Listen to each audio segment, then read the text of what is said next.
Good evening, everybody, and welcome. It is time for Tuesday night speedrunning here on the Nick RP stream. I hope you're ready for some Metal Gear Solid 2, because that's what we're starting off with today. But there will then be something new, and it is your task, dear viewers, to work out what that game is. Are you ready? Are you steady? Because we're starting now.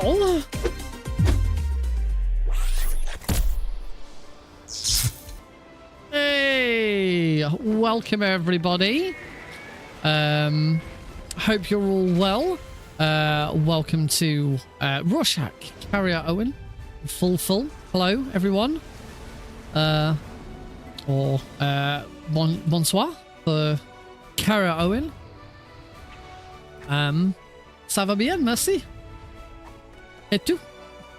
I don't, that's about it. That's the best French you're getting out of me. There won't be much more French. Sabal, hey, welcome. I'm just redoing, ooh. Something happened to me last Thursday when I was driving home. I had a couple of miles to go. I looked up and saw a glowing orange object in the sky to the east. Oh, welcome, Cosmic. I was French. London, not far off. Just outside Buckinghamshire, just outside of London.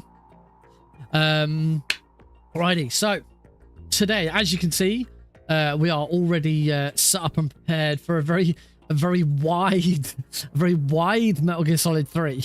I think we're just gonna quickly give that. I know exactly what that is. Actually, I don't know why. No, I don't know why that is. It's SR. Name something SR. I can't remember why I called it that. Okay, that fixes it. Why is that filter called SR? What does SR stand for? I must have known when I wrote this, when I made that filter and called it SR, it was going to be for something. Speed run? I don't know why it's called SR. I'm just quickly redoing my Blue Sky post because apparently it didn't post. Plus mystery game. There we go. It's alt text. Now if I go back to Blue Sky and find that it's posted it twice, I'm gonna be really annoyed. It doesn't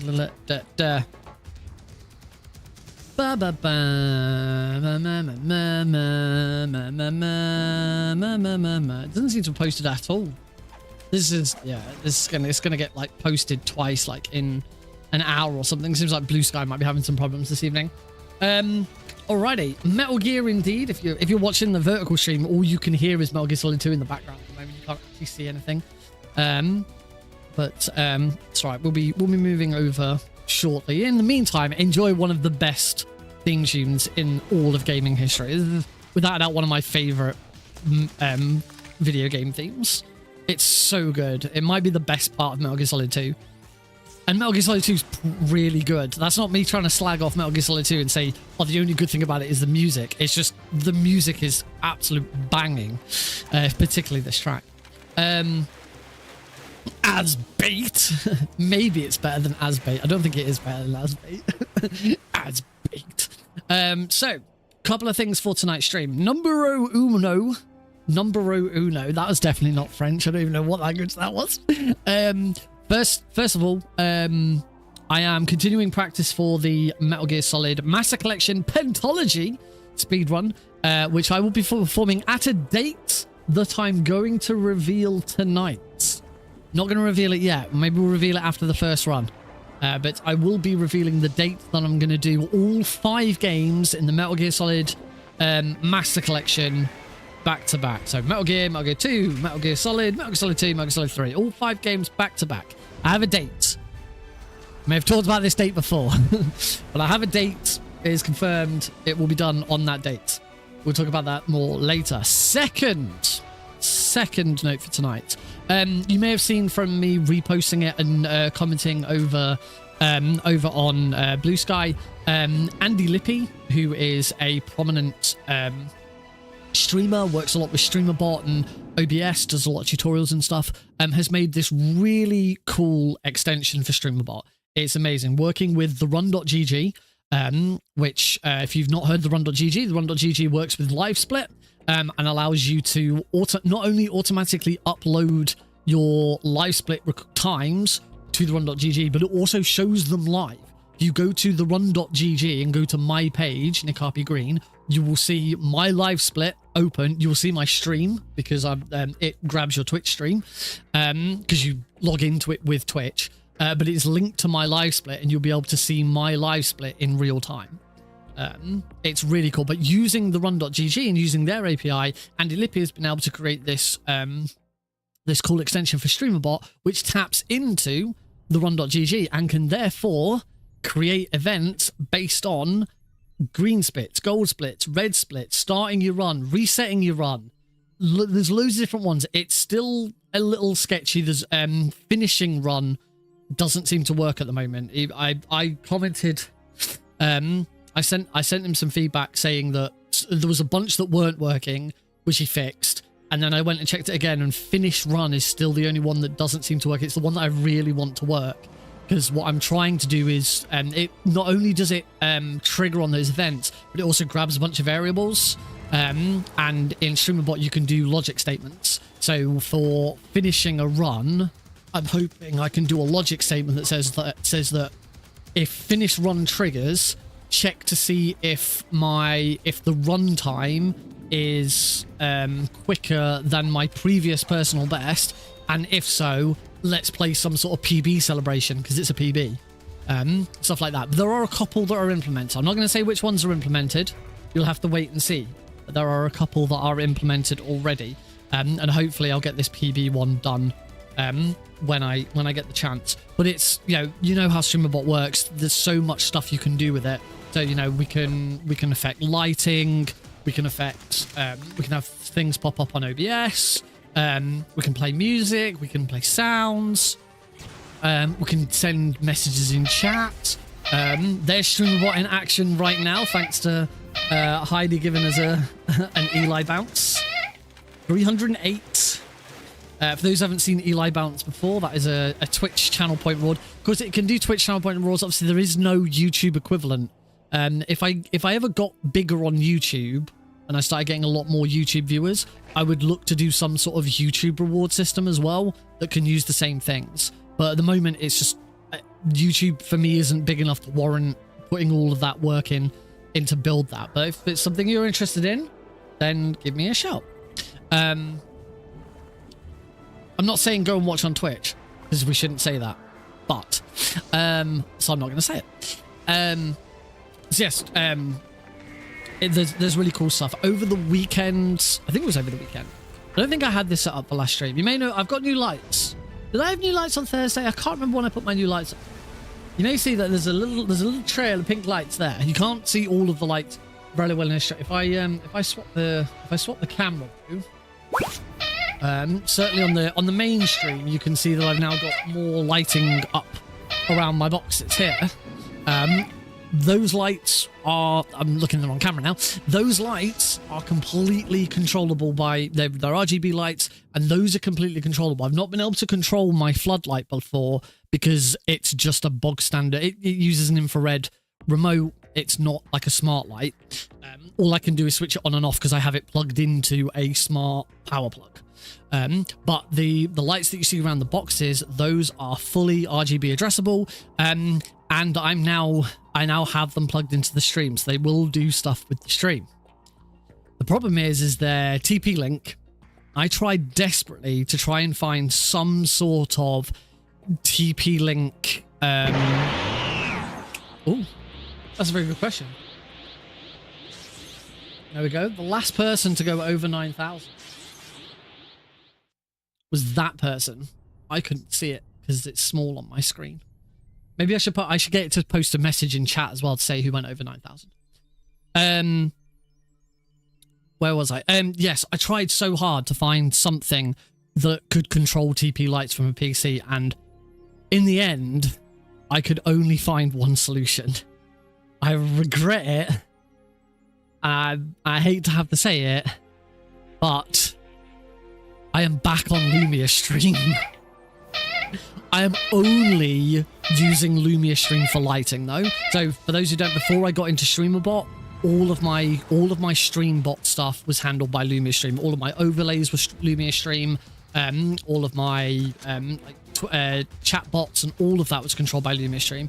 And I got to a point where I was just getting sick and tired of stuff not working and it being crap. So I learned how StreamerBot worked. I got into StreamerBot and like the stream's done so much better since because it's so customizable and I've done stuff on my own and it's way better. But Lumia Stream is still the best at dealing with lighting.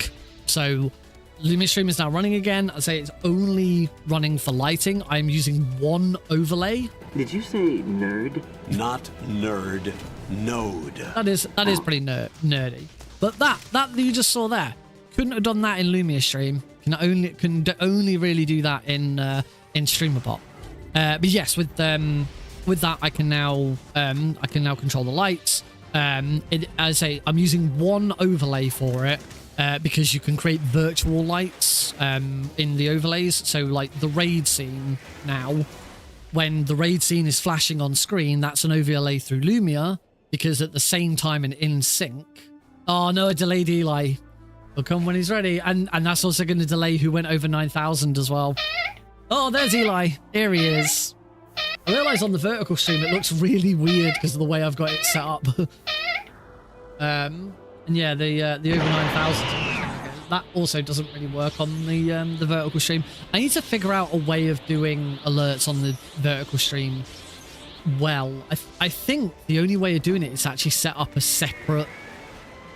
It's either to set up a separate vertical alerts overlay and have StreamerBot trigger both every time, or it's like each individual element that I have them on a separate screen, and then I pull all of them into two separate streams.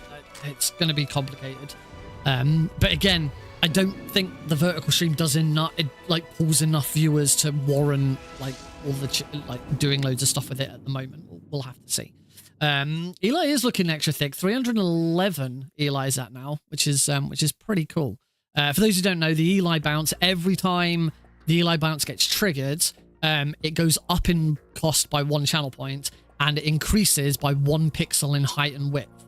So the more it gets used, the bigger it gets, but the more expensive it gets. Started at 1. I started at 100 by 100 pixels and 1 channel point. We are now at 311. Yeah, so that's all the sort of Lumia Stream lighting, speedrun, live split stuff. There's one more thing that we're going to talk about. Let's get started with this run, shall we?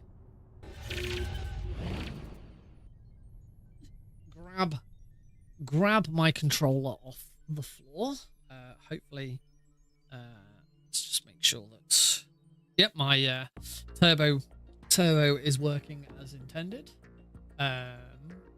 Oh, my live split is showing up.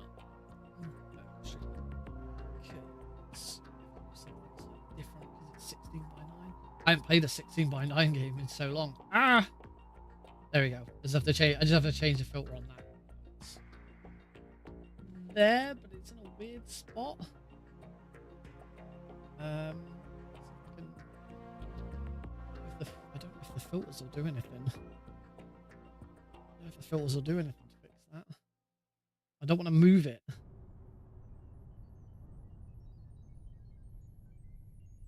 That's not doing anything. I might just leave it as it is and come on. There's another one. I need to try and figure out the best way of having that display. It'll do. It's all right. Let's get on with this, shall we?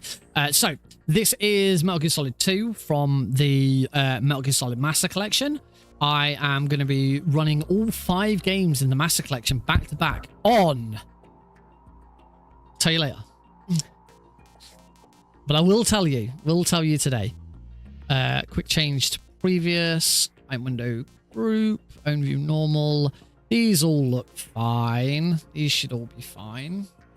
Leave that as that. Load game. We're going to be running New Game Plus because that's faster. Absolutely, you have to run. I'm not just saying, oh yeah, it's just it's not like Metal Gear Solid 3 where it's like, oh yeah, it's faster because you save 10 seconds not having to pick up the boss's camo at the end. No, massive time save by playing New Game Plus. I actually don't know which one of these I'm supposed to do. I think it's that one. I'll soon find out. Shut up in there, will ya? I'm doing it. Hey, Blues. All right, tanker plants on very easy difficulty, and the time will start the moment I hit the magic button. So we are going to get going in 3, 2, 1, go. Oh, I forgot about the radar. There we go. The timer has started. I don't remember exactly when live split starts on this, but it is game time.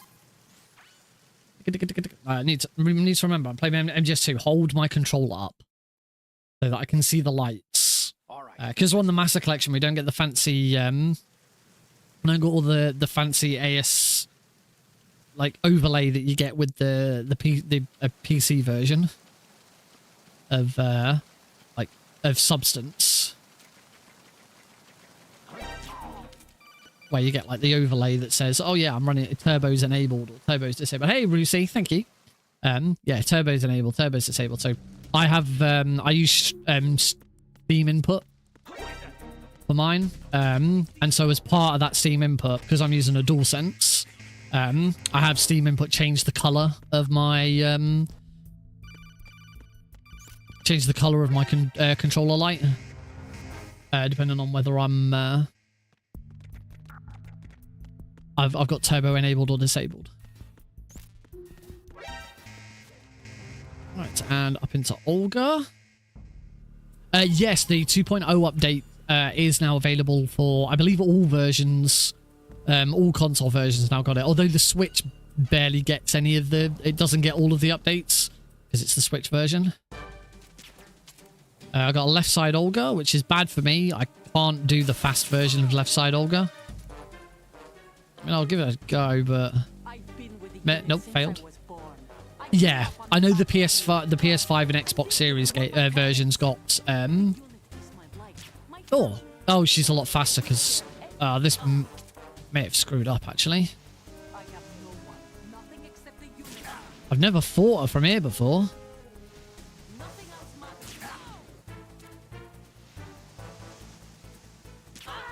That'll do. I mean, I did it. Yeah, that's because I only hit her once before we went into that section. Because I tried with left side, or I shouldn't have done. I should have just dealt with it.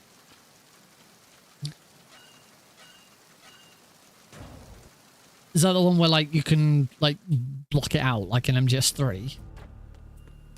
It's nowhere near as bad in MGS3 as it used to be. Still, you can still do it though.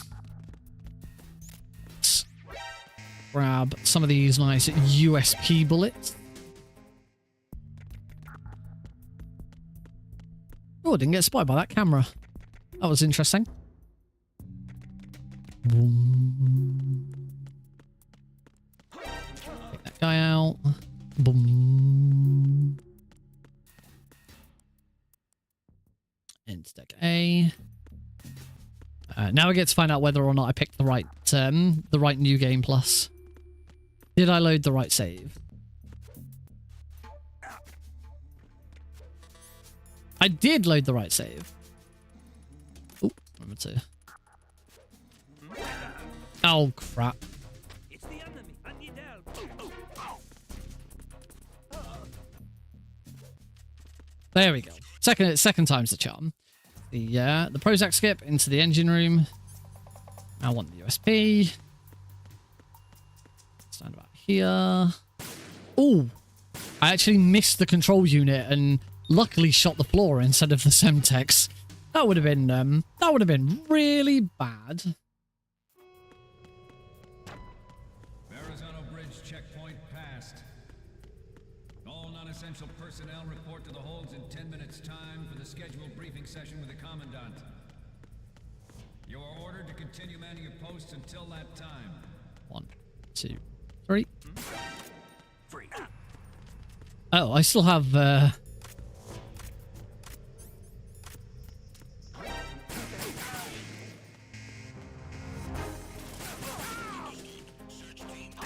Oh, there's another guard.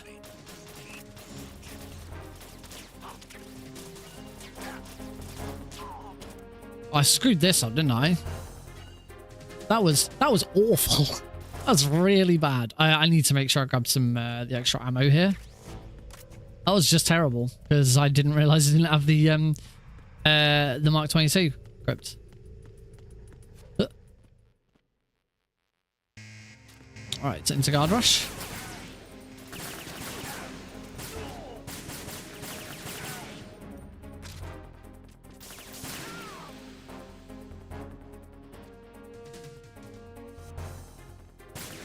Oh, can never hit that first one.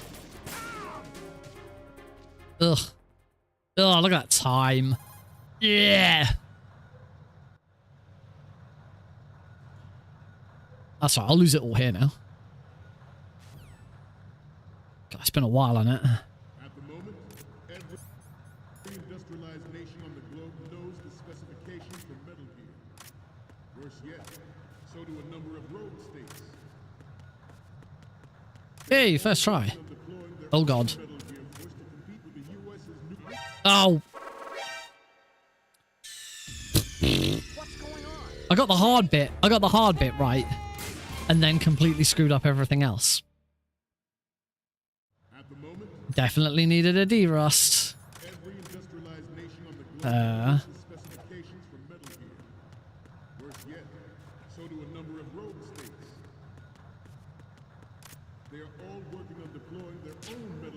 I walked into the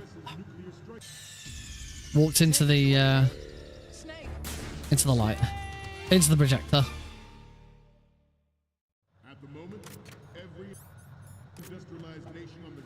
Nope, didn't actually equip the snake. There we go. Oh, that's not going to work, is it? Nope. That's gone something weird. Damn it.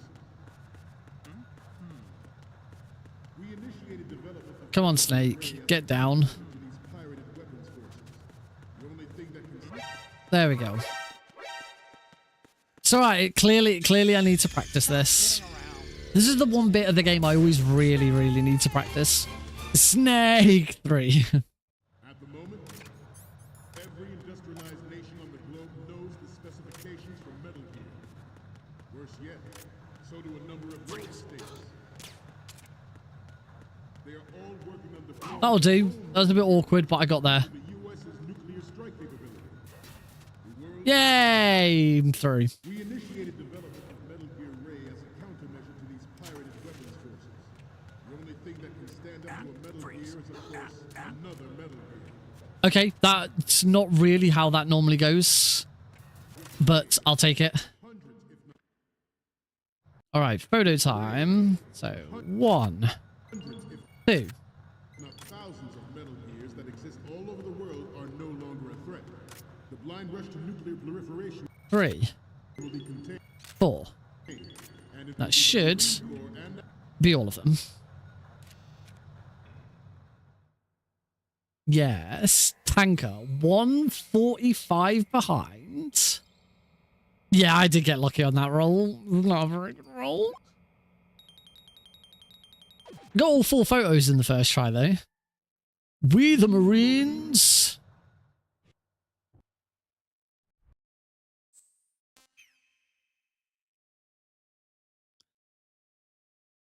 Mash that start button. And we are into the plant. We'll keep going. I could reset there, but with the first one's always a get back into it.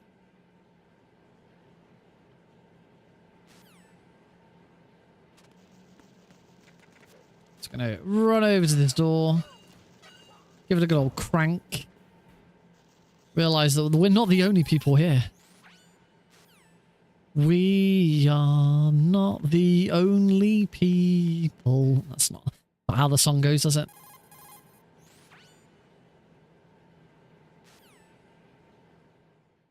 Right, let's get over to that node. That was not a very good jump.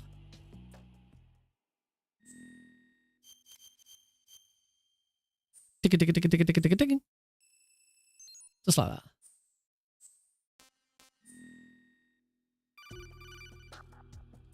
Zhooing.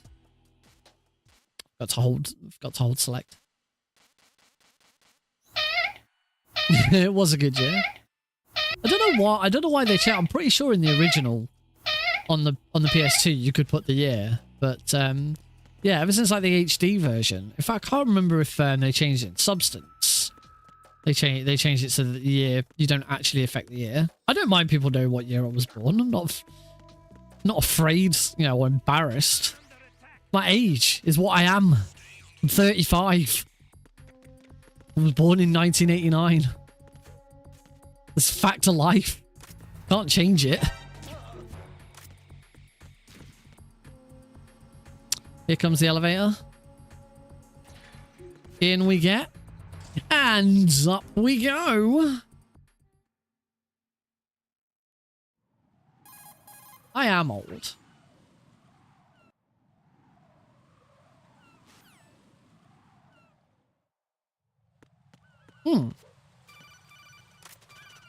Oh, bloody turbo.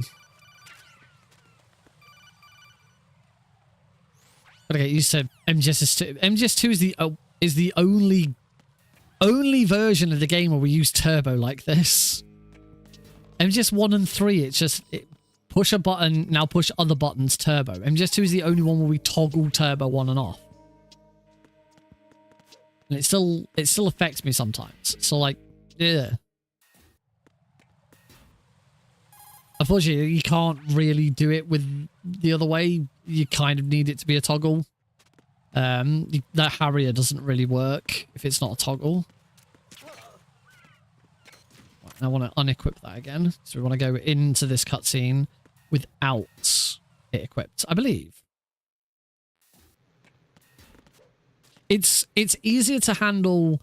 It's easier to handle A if you're playing the PC release of Substance, because you don't have to, because you get the on-screen display if you set it up. Obviously, you have to. It takes a bit of doing to get that all set up. But once it's set up, it works. It works really well. But it also works really well if you're only playing Metal Gear Solid 2. You're only playing Metal Gear Solid 2, it's fine because you'll get used to it very quickly. But if you're, you know, like me, doing 5 different runs all at once, like there's no turbo for Metal Gear and Metal Gear 2 because it's kind of built in. You don't need turbo for any gameplay purposes, and you automatically skip through dialogue with the X button anyway. Right, and into Stillman. Gonna meet up with Stillman. This is our big New Game Plus time save. If you weren't aware, if you're doing a brand new game and you haven't loaded a save, that cutscene is not skippable, and neither is that one. There are 2 unskippable cutscenes. If you do not have, if you do not play a New Game Plus, very important that you do that. 7 minutes sounds about right. There is one exception that I know of. Yes, the one exception, unless anyone figured it out, which I can't imagine they did. Actually, I do need to go back and have a look at that run and see if the person did figure it out. The exception is blindfolded. Shut up in there, will ya? Okay. Hey, Johnny. Oh, that's just Johnny. That's just Johnny letting stories here. Hey. Yeah, blindfolded is the exception. Because the other change that New Game Plus does is it randomizes aim's location. On New Game, aims is always in the same place. In New Game, aims is always in the same place. I've gone the wrong way here. I usually go up there. Just to avoid that guard completely. Yeah, Ames is always in the same place on New Game, but he's in a random location on New Game Plus. Ooh, and we're back on this camera. Yeah, I'm still way more used to this camera. Yeah, so the one run where you don't want that is blindfolded, because you don't want a random aims location. It does mean you have to sit through 7 minutes of cutscenes, but at least aims is going to be somewhere where you know where he is and you can, route it. One day I will go back and I'll actually do the blindfolded run, since I did route it.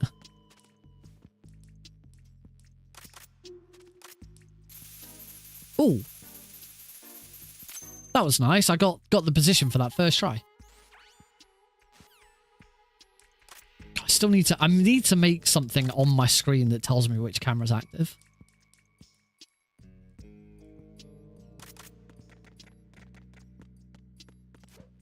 The one downside I'm going to see to having multiple cameras is one day, and when I say one day, I mean far, far off in the future. I cannot afford this anytime in the future.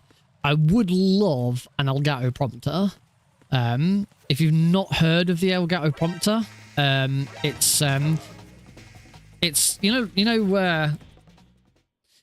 auto cues, TV presenters. It's basically a mini auto cue that you put your webcam behind it, and you can put, you can set it up to have anything there.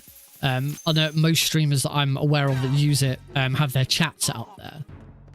So basically, I'd look into the prompter, I can read the chat, and because my camera is behind the prompter, like looking through a mirror, looking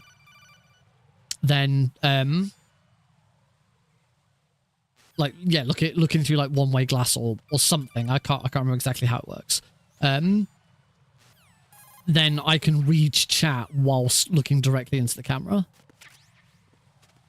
which I feel not only would be useful for streams, but it'd also be really useful for, if eventually I do want to go back to making more YouTube videos, but making, where I've got a script, but I can look into the camera whilst I read the script would be really cool. But yeah, if I've got multiple cameras, the prompter kind of doesn't work. Can't move the prompter around with the camera. What I need is some sort of pulley system or hinge where my camera moves. I have the hinge set up to move with from StreamerBot when that happens. None of these things are going to happen. Got another codec call. This is the long one. We learn that Pegleg Pete is a big fat phony. Aye, he's a phony. A big fat phony. Whoops. Oh, that was almost... I got out of that perfectly and then completely screwed it up. Grab cardboard box 3. If you haven't noticed by now, we are doing anti-clockwise, not clockwise. It's anti-clockwise is way more interesting. Because with anti-clockwise, we get to do this trick. So this is the box glitch, where we hop up onto here. I can now equip box 1 and teleport to the dining hall as a completely intended use of the cardboard box. Apart from getting up onto the conveyor belt like that, you shouldn't be able to do that. In a bit, Cosmic. Thank you for lurking. Shoot that guy.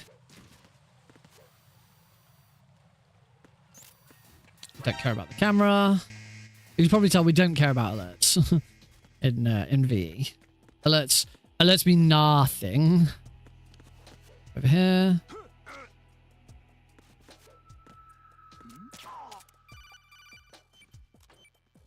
Open up the hatch.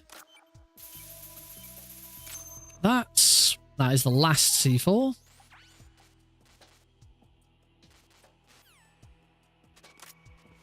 Oh, bloody turbo. Remember to turn turbo off, Nick. Come on. You're good at this, not me. You're good at this stuff. Oh.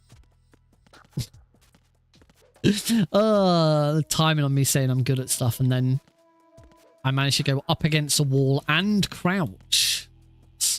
That's impressive. It's got our next call coming in to tell us that we've now got to go all the way back to the bottom of Strat A. So we're going to do that by moving as far away from Strat A as possible. Because we're going to go back to the parcel room and we're going to use the conveyor belt one more time. One more time, yeah. So, box 3 this time, same again, up to the edge. Oh, right up to the edge, turn, shoot, climb, into box 3, and that takes us back to Stray. And we can head down to the deep sea dock. Right back where we started.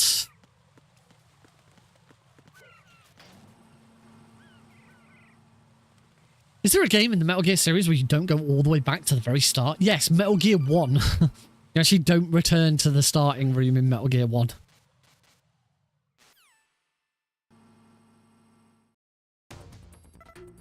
Actually, MGS2, you in the tanker, you don't go back. You don't go back to the start of the tanker. It's just I don't think I needed that. Oh, it's only plant where you go all the way back to the start and further. Where'd you go further past the start?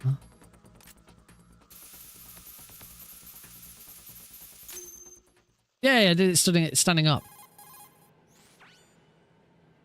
Got my big boy pants on because I can do it standing up. Turbo, come on, Nick. Remember what you're doing with Turbo, for goodness sake. That was weird. I tried to say for God's sake and then changed my mind to goodness sake and ended up saying godless sake. Godless sake. Alright, now the fake boss fight. 1, 2, 3. Duck, look. And we just got to wait for Fortune to have a bit of a paddy. She's going to shoot the box. She's then going to shoot the forklift truck. She's going to shoot again. She's going to shoot one more time. And she's going to shoot me. And hopefully she's going to shoot the light. Oh, she didn't shoot the light. It is busy in my mind. I've got a lot going on. Oh, she shot that light.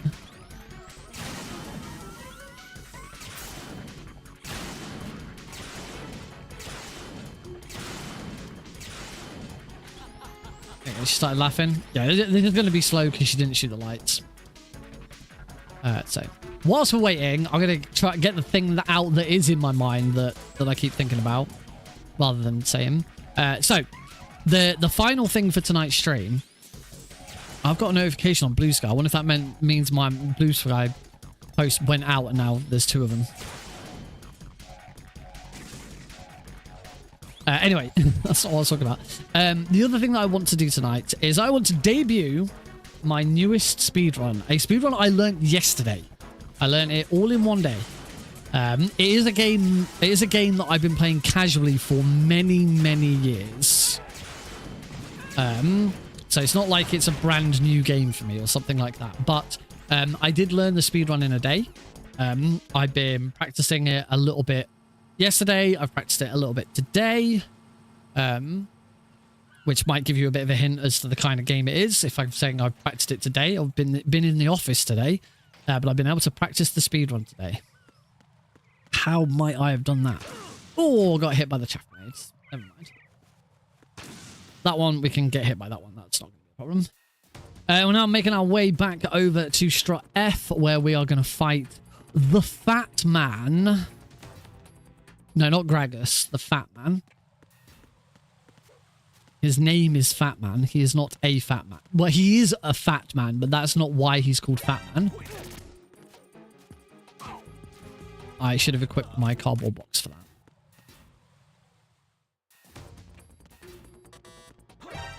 Scare the guard with my box. Fat Man is not called Fat Man because he is a fat man. He's called Fat Man because he is named after the Japanese Fat Man nuclear bomb. The fact that he is a fat man is kind of it's a coincidence, but in my mind I kind of feel like because he gave himself the nickname Fat Man, he decided to get fat so that he would be a fat man called Fat Man. Just because you are a fat man also means you are fat man. Let's go and fight the fat man. Anyway, I'm going to debut a new run. Your task today challenge... Oh, frickin' heck. I cannot get anything right in my head today. What is going on? I have an aneurysm or something. I'm going to come and stand here. I'm going to shoot Fat Man a couple of times in the head. I got that wrong. I was supposed to get that. Oh, that's not actually... There we go. Right. Got quite lucky there that he came back. The fat came back. The fat came back. I am old. Is that what it is? Is it just that I'm old? Turn the fat man. Oh, that was a terrible roll. Anyway, your challenge, dear viewers, is to work out. I'm not going to say guess because it's not just guessing. Your challenge is to work out what game it is that I am going to be speedrunning. We started this on my Discord server today, so there's already a few things. I will answer any yes or no question honestly. So you can't just ask me what is the game, because I have to answer yes or no. I may sprinkle in some extra clues with my answers if there's something, but I can at least tell you where the Discord server got so far today. So we've established that it is not a Metal Gear. It is not even close to being a Metal Gear. So it's not like an adjacent Kojima game. It's not Snatcher. It's not Police Nauts or something like that. It is also not a stealth game. We also just have... for the second time today, Blues, it is not the Twin Snakes. Do you want me to play the Twin Snakes again? Is that what this is all about? Yes, it is not a stealth game. I did stipulate that Splinter Cell is still in the bag. I do plan to run Splinter Cell at some point, but it's not Splinter Cell. Someone, I want to say Silent, asked whether it was pre-2010, and I said yes, it is pre-2010, and I followed... It's not Twin Snakes. And I followed that up by giving the decade. It is a game from the 90s. Silent, then it's not Twin Snakes. Heidi can't help. Heidi knows what it is. Oh, I've gone to the wrong floor. Damn it. Yeah, we talked about it yesterday. Anyway, let's go to the correct floor now. Heidi, don't tell them. She's just going to say it's Twin Snakes. No, I haven't done the. I prefer doing the thingy with the thingy. The Claymore. I like the Claymore version. Because Claymore means you don't have to get through that squeeze. And you also avoid this guard who's like running around. So he's going to go for a run now. There you go. And also the door, the lift, the elevator's already here. I don't know what's going to happen. I don't know what's going to happen. I don't know what's going to happen here. Now that because I screwed this up. I don't know if I can still just run up to the right spot and just knock.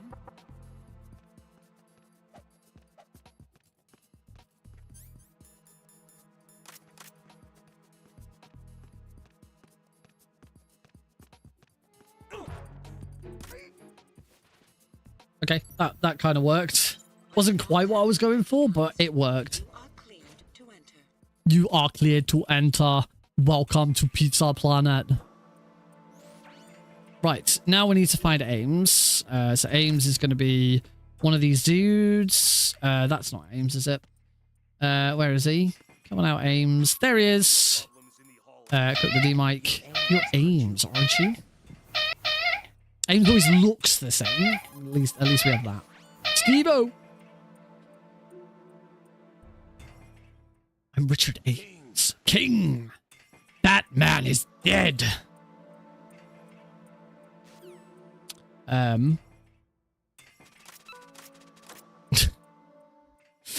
So what's that? Establishing stuff. Oh yes.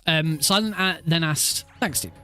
Silent then asked if it was a game. It's the enemy. I need help. That doesn't work so well with turbo enabled. Oh yeah. Silent asked if it was. Batman is fat.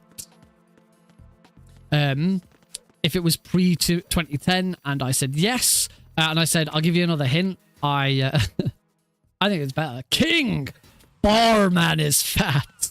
Who the hell's Farman? So I said yes, it is pre-2010, and I followed that up to say the decade that it's in is a game from the 90s. Silent then asked if it was a SNES game. To which I said yes, but I will be playing a different version of it. So implying that it's a game that was released on multiple platforms. And whilst it was released on the Sega, the Super Nintendo, it's not E.T. I don't think E.T. was released on the Super Nintendo. Whilst it was released on the Super Nintendo, I would be playing a different version.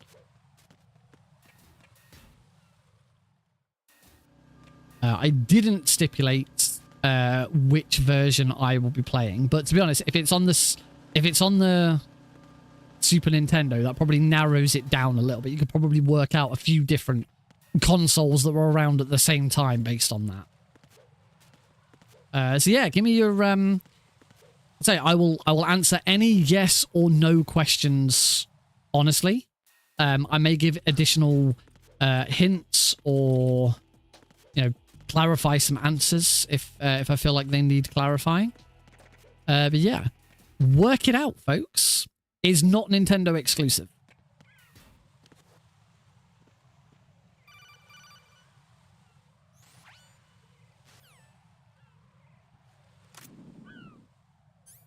Stand here and equip the PSG-1. Oh, I shot the unit. Right. What's It's wrong? not. Right. It's not TTS. Also, TTS is Nintendo. TTS does not fit. I don't think TTS correctly fits any stipulation that I've made so far. It's not pre-90. It's not from the 90s. It is Nintendo exclusive. It is a Metal Gear game. It is a stealth game. Yeah, I don't think there's a single stipulation so far that Twin Snakes actually meets. Oh, chaff.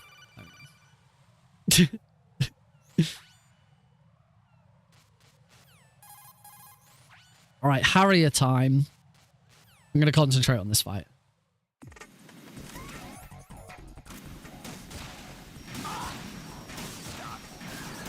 Oh, bad.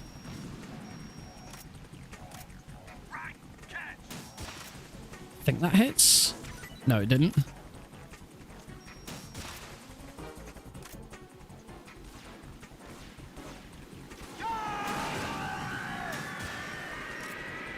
Not a great. This is a really bad Harrier fight.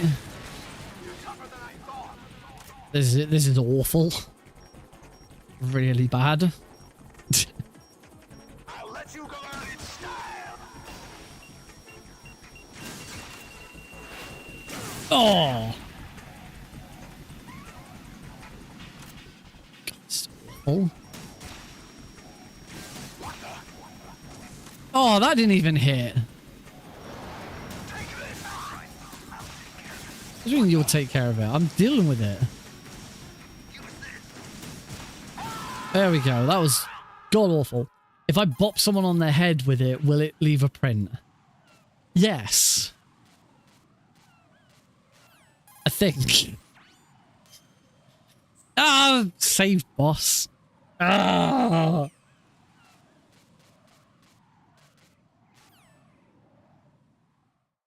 I'm really bad at Metal Gear Solid 2.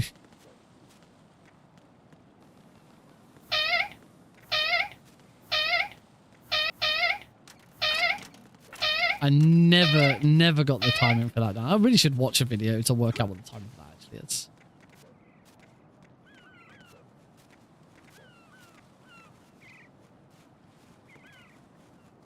I will give you one additional clue. For most people, I would think, once we start narrowing it down, you're probably going to need the help of the internet to work it out. I should say it's not a particularly well-known game. Oh, I forgot to throw a shaft like instantly. This is going to fail because I'm going to get shot. Will I be able to hear it from my toilet? Right. Are you all right? Answer me. Raiden! I mean, it depends on what kind of sound system you're playing it on.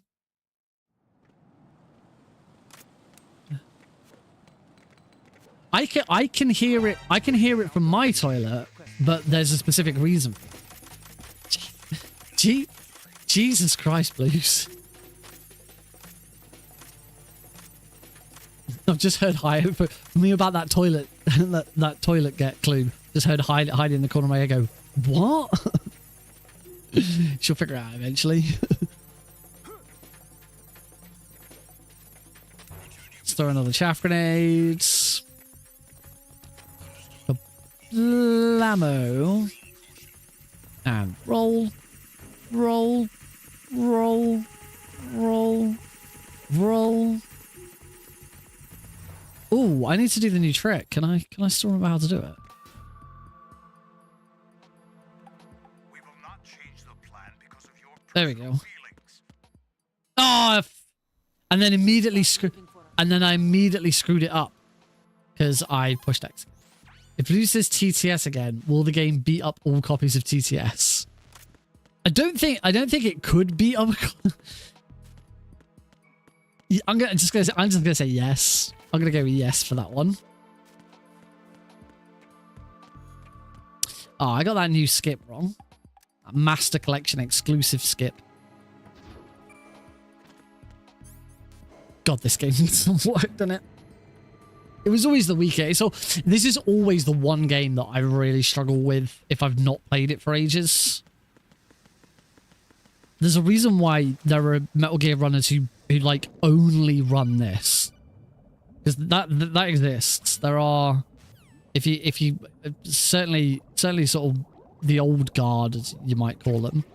There were Metal Gear speedrunners who would literally run this on very easy religiously, and that would be it. That would be their only speedrun, which to me sounded incredibly dull.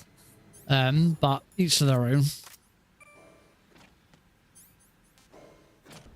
I don't think I could play the same speedrun over and over and over again.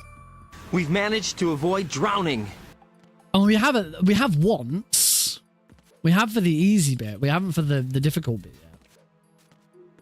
Does the main character from the game have a catchphrase? No. That's what I do all the time. What, play the same game over and over and over again? No, I don't. I play lots of different speedruns. I'm doing 2 tonight. This way.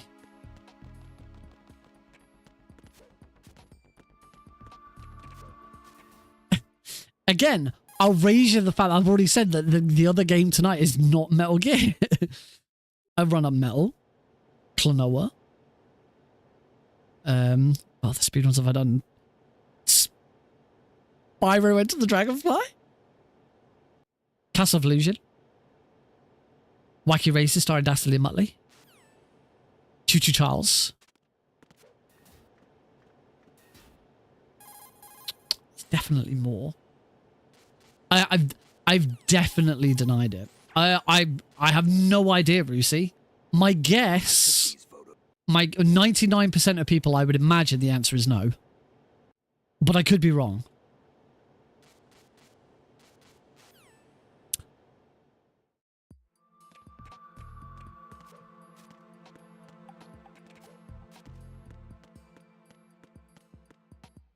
Oh yeah, I was playing it last night and Heidi just sort of looked over and went, "Why are you playing Redacted?" And I said, "How do you know what it's called?" No, I didn't say. Oh, I didn't say that. I didn't say I haven't been spying on you.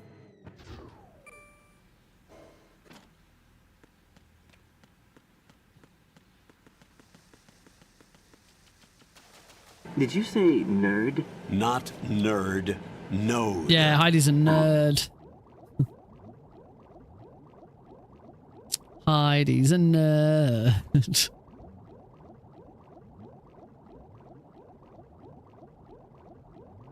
Welcome to the club.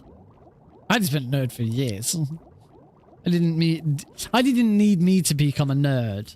I just sort of unlocked her inner nerd. There was always a nerd trapped inside waiting to get out.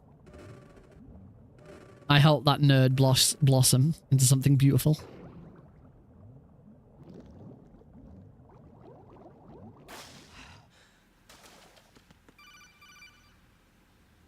Joing? As you can probably guess, we're not doing swim glitch. No siree. No thank you. Right, Vamp. Vamp should be a blinking you miss it. Blinking you miss it. Boss fight, and it was.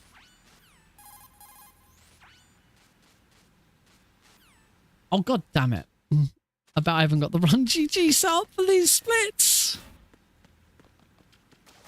Absolutely should have been. We got a gold split. That absolutely should have been. Well, hey, iTypes Live. I haven't seen you in ages. How you doing? Ripple's good. But thank you for looking. I'm gonna check during Twilight Sniping, but I'm pretty sure I don't have the Run GG extension set up on this layout. Because I got a gold split, and there absolutely should have been something that happened. We're doing pretty well. Alex is just great.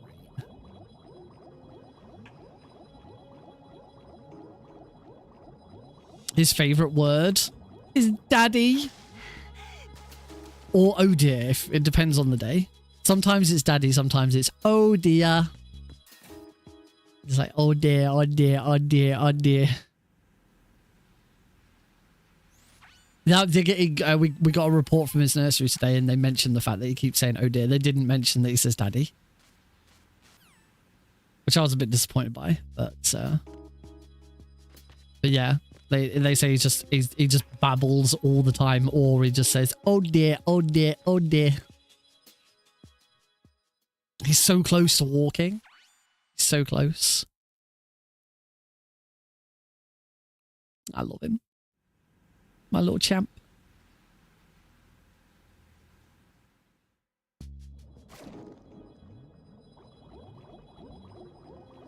Right, so let's go over here. So over here. Rusi said you've given up. I've tried nothing and I'm all out of ideas. He is, as of tomorrow, 13 months. No, not tomorrow. Friday. Saturday. It was Saturday. Heidi stopped moaning at me when I said Saturday. I don't know why I'd got the 20th in my head. 23rd. Shameful daddy. Shameful daddy. Daddy. Sorry. I can't make those jokes anymore. It doesn't work.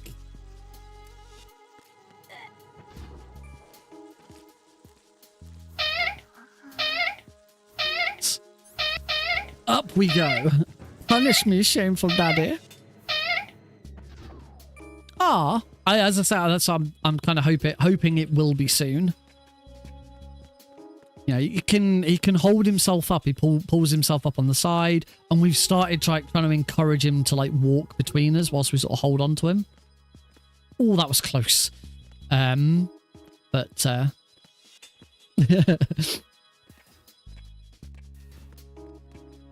well, we found out what Blue's limits are. I wonder what this question's going to be. I can 100% unequivocally say that it is not. Shut up in there, will ya?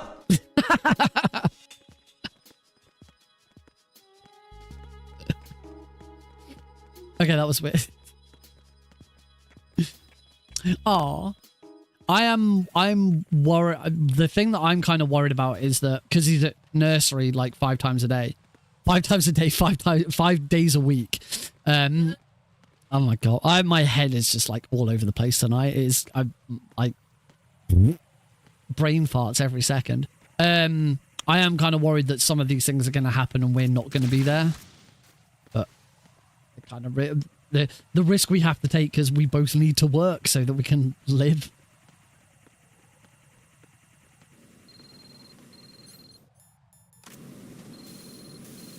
Give this a good spray. I think I saw not quite in the right place. That's better. And we're off again.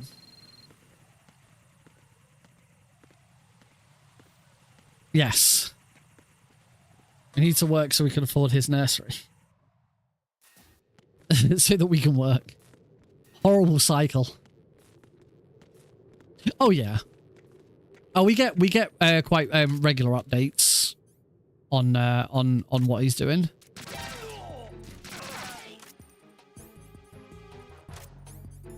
Oh god, I have screwed this up something fierce. There we go. So as I say, we couldn't be prouder of him. He's so good. Bonk. Grab. And then bring her to the Twilight sniping. Where I have the chance to quickly have a look and see if I don't have the run GG on my life split.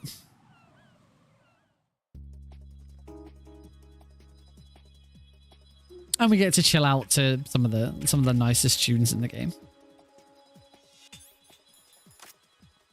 So we shoot that. I want to head over to here and shoot him.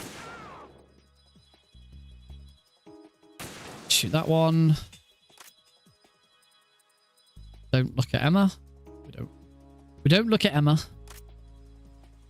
If you look at Emma, there's a very good chance she'll fall over. I want to avoid that. Should be a second one coming over the top at some point. We want Snake should be turning up shortly. There he is. I will teach him to speedrun only TTS. I'd like to. Heidi very quietly. No. Are you kidding? We are doing the Bluey speedrun together. We are. You don't get a choice. You said you fucking nuts. You know, I'm not sure I like you being in this room whilst I'm streaming.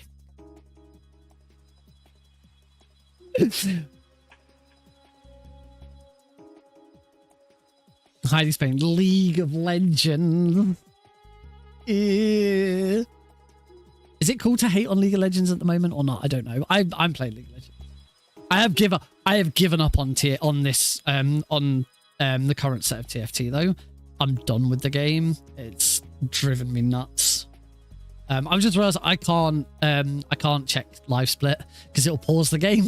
I don't want to do that.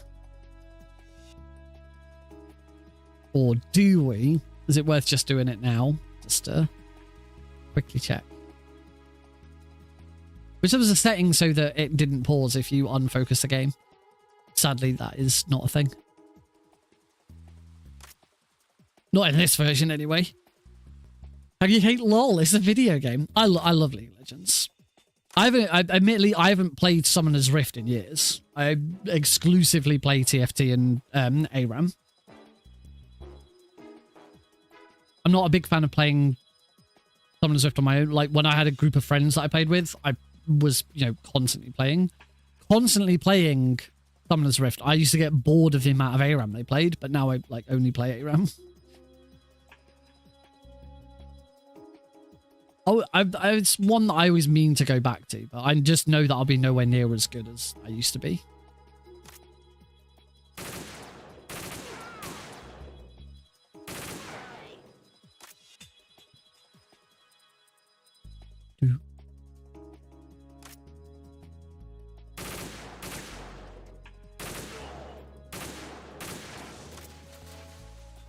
I think we're done with stuff whilst Emma is going around the back of that. I don't see anyone else. Nope, should be good. Keep going, Emma. Keep going.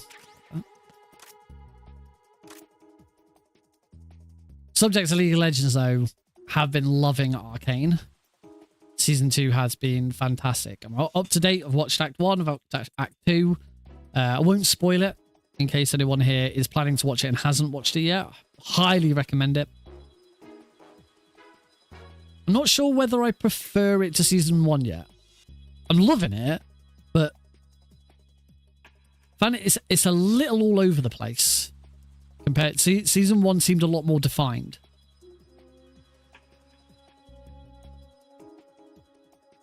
It's like we got to the end of Act 2, and even with 3 episodes to go, I'm kind of thinking, how do they wrap all of this up? Because we know they're going to write. They've said that Season 2 is the last season. There will not be a 3rd season of Arcane. But it has to somewhat wrap up.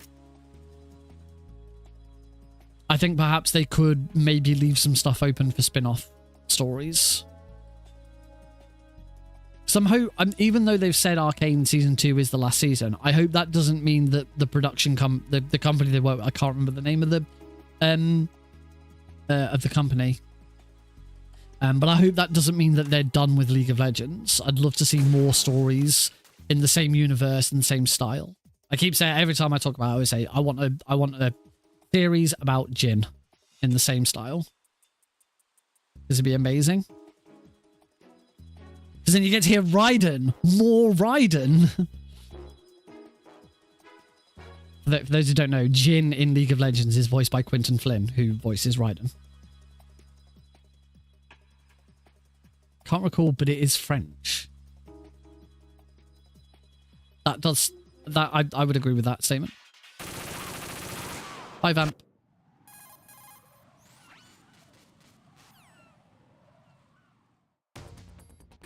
Into the parcel room.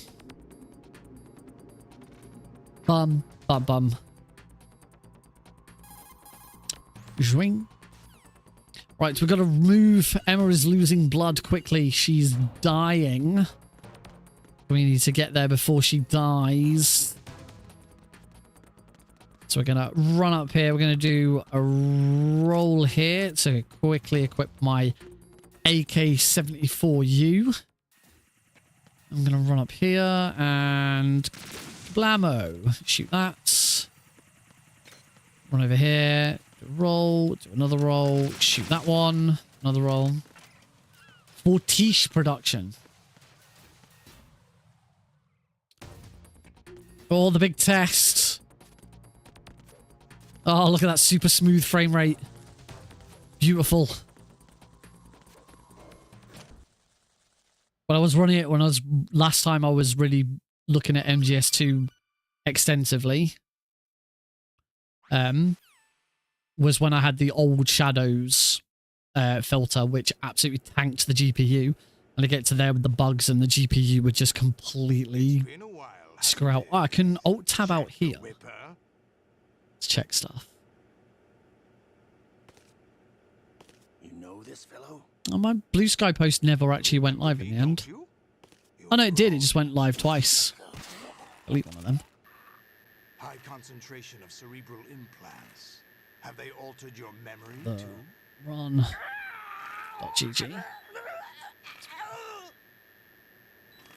Alright, back in the game. Zwing. I had a very brief moment to do a couple of things. I didn't do the thing that I really should have done.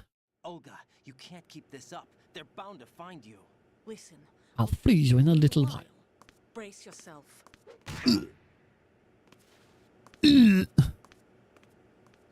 Now we are going to give Rose a call.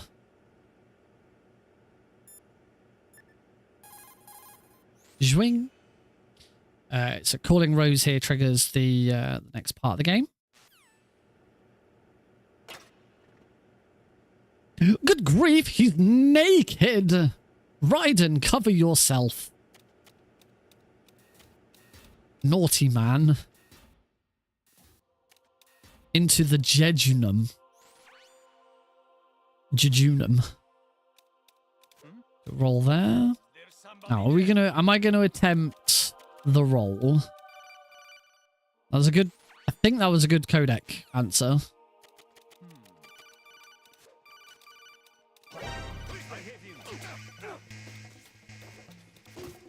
Okay. I didn't get the roll, but I at least got over that. That's the important bit. Getting over that gap.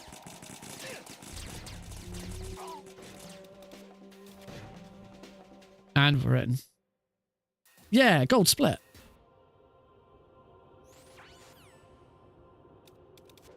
Up here. And now we just need to answer a bunch of codec calls. It's this one. Answer this one.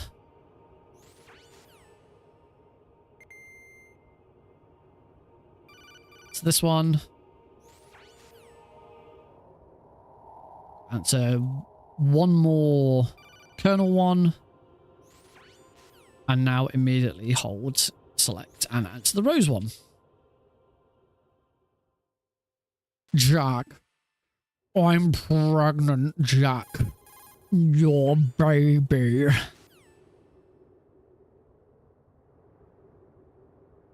See, Jack's scared and he's worried that like that Rose like proper glitches out just as she tells him that she's pregnant. But that's how it happens. Like I should know. When Heidi found out that she was pregnant with Alex, that's how she told me. She like walked up to me, hands on my shoulders. Nick, I'm pregnant. Your baby. That's just how women do it.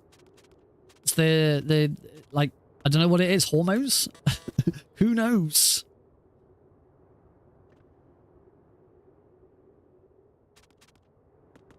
I can hear Heidi furiously typing.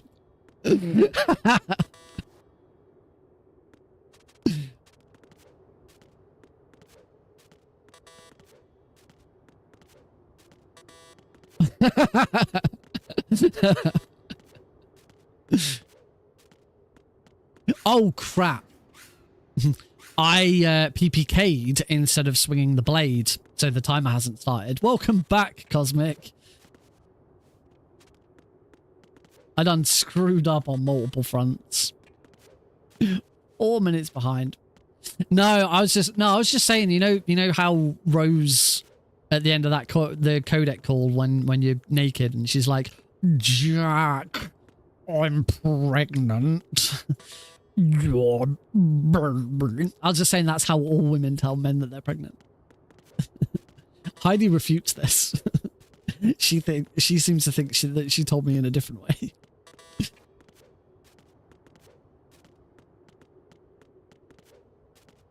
There we go. That helps if you swing the sword. There's going to be a massive time loss when already massively behind run. God, this run needs some progress. Ba-bum.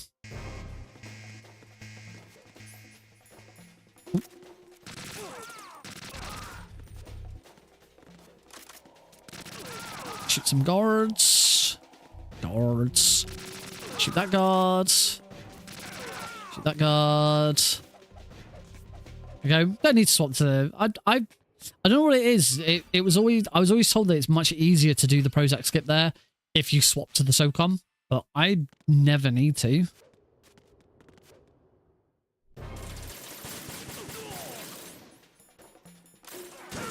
Oh, that was kind of nasty.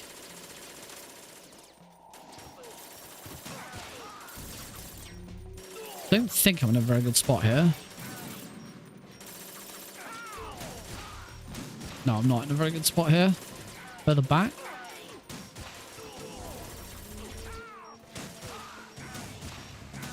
That's better. There you go. I'm locking onto every guard now that comes through the door.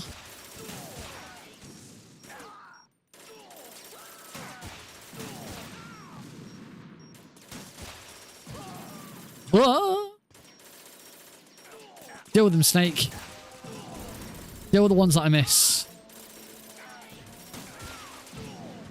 Door.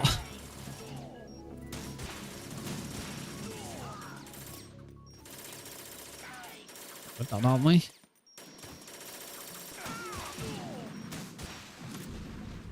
Not my best. It came as a complete surprise. You haven't even been when pregnant. Ocelot discovered What do you call it? S3 How did our databases child come about? Not a bad idea, though. I just like, we have a child. Fire to fight fire, creating the perfect Fire to fight fire. retire It's there. solid snakes. Not a great plan if you're a firefighter. S3 stands for Solid Snake Can I Simulation. tab out of this without It's a pausing? development program to Yes, I can. artificially Quick. reproduce Do the a solid things. snake, the perfect warrior. Do the The result things. is a Do the foxhound commando. things. When Oh, Foxhound no longer exists, a simulated the run.gg is on by this. VR regimen. Sound like someone you know, Jack? Run.gg is on. Sorry to see you reduced to one of the Patriots' puppets. Oh, StreamerBot like died at one point. And their plan too. Solid Snake's Ah, sudden that's appearance, why your StreamerBot like arrival. had a It was obvious fatal that error. among my ranks. I had to smoke out the So I now can't see chat the final phase. You came in until it handy reboots. as bait. As bait. Jack, those days during the Civil War were as real as Okay, they come. hopefully I'm back Every online. day was absolute. Split between life and death. You ran from it, and now you've been led back to war by something less than real.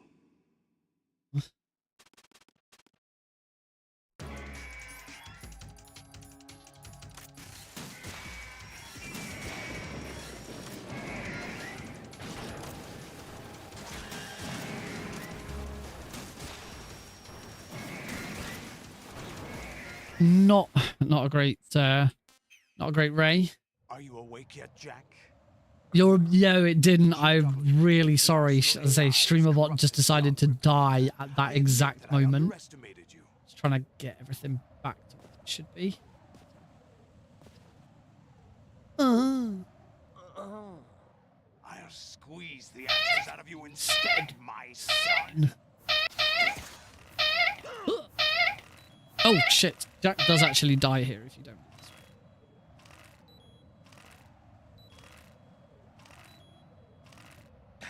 Emma's worms. What are you Good enough. doing here?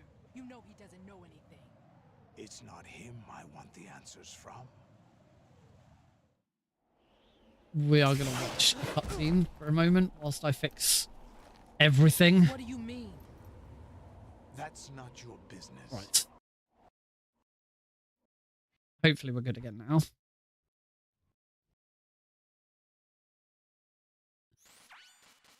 Hopefully we're back on track.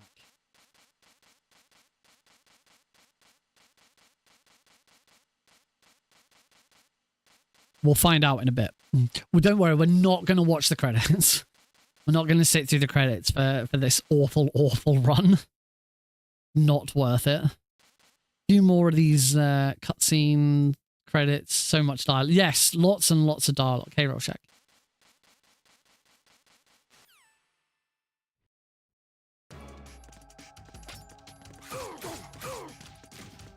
Sound about...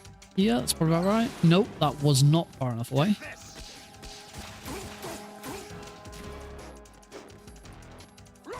Oh, what? Still too far. Still too close.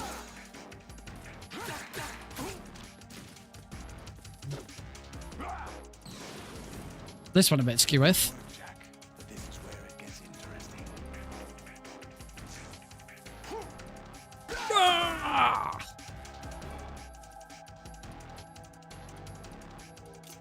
Does me what if he's more deadly? If he's more dead, oh wow! If he's more deadly without the octopus arms, why does he even have them? Oh, that was a really long set of attacks. Come on, don't fly! Yay! Kick. That's the good one. There we go. There we go. There we go. All right, that is it. Remember this place? We're done. Of course. 5.5 minutes behind. First met. Not great. I remember now. Not a good run at all. Today is the day I met you. Right. Let me just check a couple of That's things it. before. whilst we're waiting for... Well, I say we're not going to sit through all of the credits. Da-da-na-na. Ba-ba-ba-ba-ba-ba. Right, that does seem to be Yeah, we did it.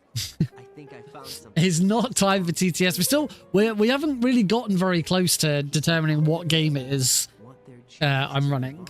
For those who may have only just joined since we last talked about this, I'm going to be running a new game. We're going to do another run of Metal Gear Solid 2, and then I'm going to debut my new speed run, and it's up to you guys to work out what that game is. So far, we have established that it is on the it is a game that was released on the Super Nintendo, though I won't be running the Super Nintendo version of it. It's not a stealth game. It's not related to Metal Gear. It's from the 90s. Is that a proposal?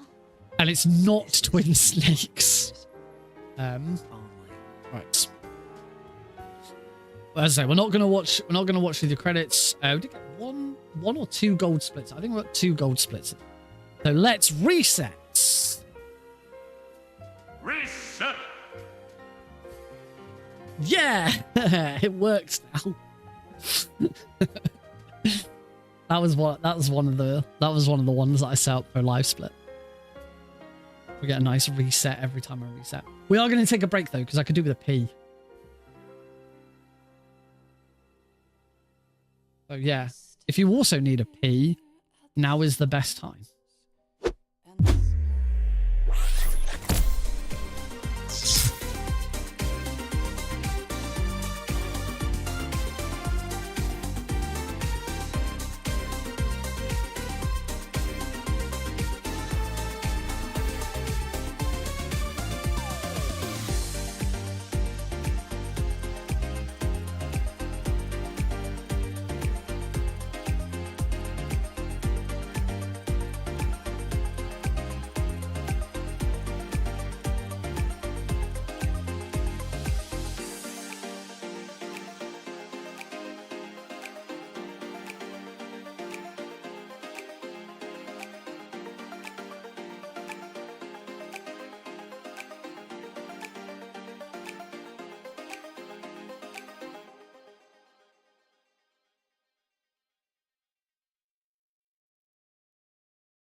I'm not quite sure what happened with Spotify. Spotify just closed all of a sudden.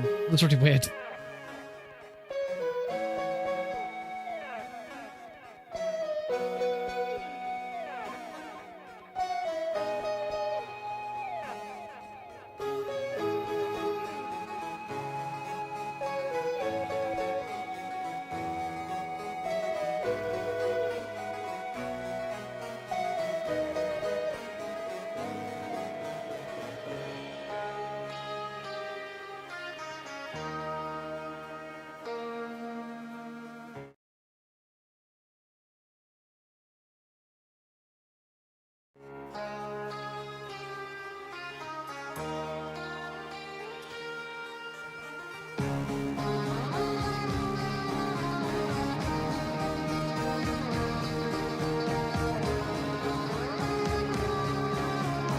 Alrighty folks, welcome back to the Nick RP stream here on Tuesday Night Speed Running.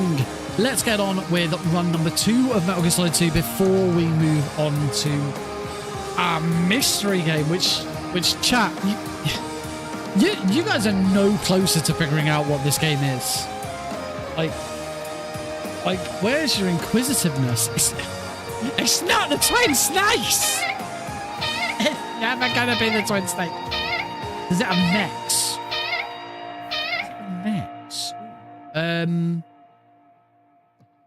No, it don't. No, I don't know why I had to think about that. No, it doesn't have mechs.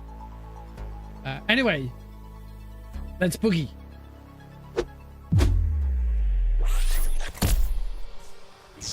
Liquid. It's not far. Snake. Oh. Did you like my Deagle. sunglasses? Oh yeah, Steve-O changed the camera during the break. Welcome back, everybody. It is not Final Fantasy VI. I will follow that up with it is not a Final Fantasy game. So far, the things that we know is it's not a Final Fantasy game. It's not a Metal Gear game. It's not a stealth game. It was released in the 90s. It was released on the Super Nintendo, but I won't be running the Super Nintendo version. It was on multiple different consoles. It is not Nintendo exclusive, and it's got absolutely no relation to Kojima at all. So it's not like Snatcher or Zone of the Enders. I don't know if that's where Rorschach was going, because I have done Zone of the Enders. It is not an RPG. It is not Golden Sun. It is not Secret of Mana, and it is not NBA Jam.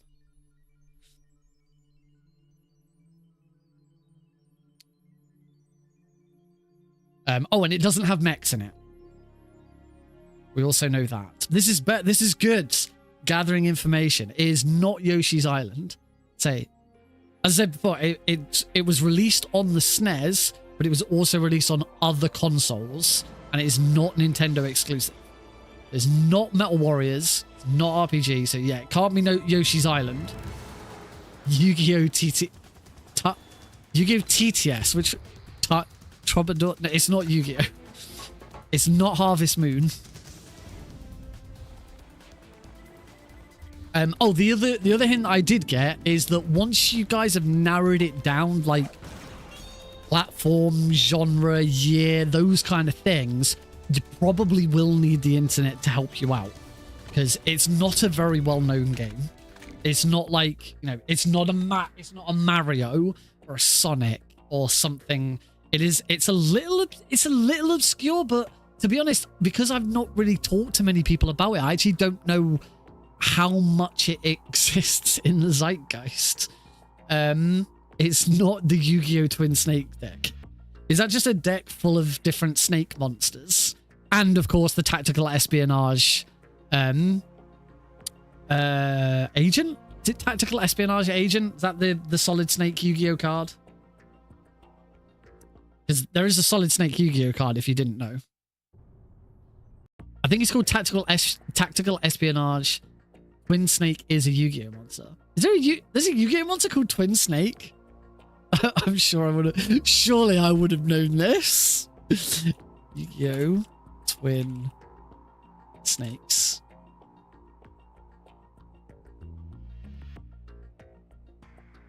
Is it twin? I see twin-headed snake dragon. Uncharted Waters 2.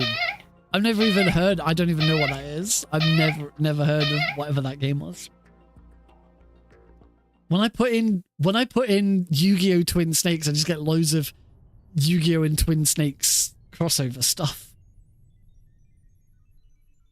The MGS archetype. Oh, sorry. The official Konami blog literally references Double Helix as the Twin Snakes. Spiral Double Helix. Yes, the artwork of this card may possibly be a reference to Metal Gear Solid The Twin Snakes, whose cover depicts the main protagonist Solid Snake and main antagonist Liquid Snake, who were cloned from the same man. I've never heard of Spiral. Spiral seems to have nods towards James Bond as well. Oh, that's why I've never heard of Spiral. It's a Link monster. Oh yeah, I see the resemblance to Twin Snakes. If anyone's interested, here is the Yu-Gi-Oh card that kind of looks a bit like the cover of Twin Snakes. Spiral Double Helix. Oh, great. Let's look at the image. I just want to look at the image.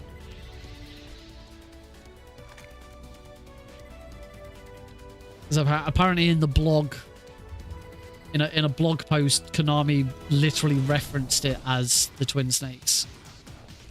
So there you go. That's pretty cool then. Link monster. That has a reference to Legend of Zelda as well. I stopped playing before Link Monsters came out. I stopped playing just as what were the monsters that could also be spelling trap cards called? Can't remember. MGS2 intro was showing the double helix while you talked about that. That's good timing. Oh, what were they bloody called? What were they stupid? What, the ones nobody liked and the mechanic was so dumb that they had to completely rework it because it was too dumb. Oh, I can't remember. The one after Ixies and the one before Link. Pendulum! Thank you, Heidi. Did you check? Wow, Heidi. I thought Heidi had looked that up, but Heidi remembered that it was Pendulum. Heidi did used to play Yu-Gi-Oh! As well. In fact, you don't play Yu-Gi-Oh! Anymore. She just said, what do you mean used to? Didn't play it anymore. In fact, was it Valentine's Day? No, your birthday? Yeah, her first birthday present from me was a Blackwing Yu-Gi-Oh! Deck. Super Poyo. Delayed nerd now. Nerds. You do still have that Blackwing deck. I have a Dark Magician. In my cupboard. Can't see it on the. I can't see it on this camera. I got to switch cameras so you can see it. In fact, you probably can't see it on the other camera. If I can find the bloody. Where's the switch camera button? No, there it is. Can you see my Dark Magician? Yeah. Oh, you can't because my microphone's in the way. There he is. Oh no, wait. No. Sorry, no. There's Dark Magician girl and Yugi. Klonoa Daughter Phantomile. It's not a Klonoa game. The word Klonoa was it's not Tetris. Klonoa. Yeah, it's not a Klonoa game. Klonoa came out long after the Super Nintendo. It is Yami or Artem or Pharaoh, whichever you wanna go with. Right. Before more mints. I'm not sure what that means. Right. Before we get started with the second run, I will not reveal the hidden game, the mystery game. More hints. Sorry, more hints. That makes more sense. It's not TTS. On all of the places where I announced that I was going live, so Blue Sky, Twitter, various Discord channels and stuff, I did post my usual thumbnail for the stream, and there is actually a picture from the game on that thumbnail. It's really obscure, it's very small, and it's only one little bit. So unless you absolutely know what it is, it probably won't be that much help, but that is the next hint I'm going to give.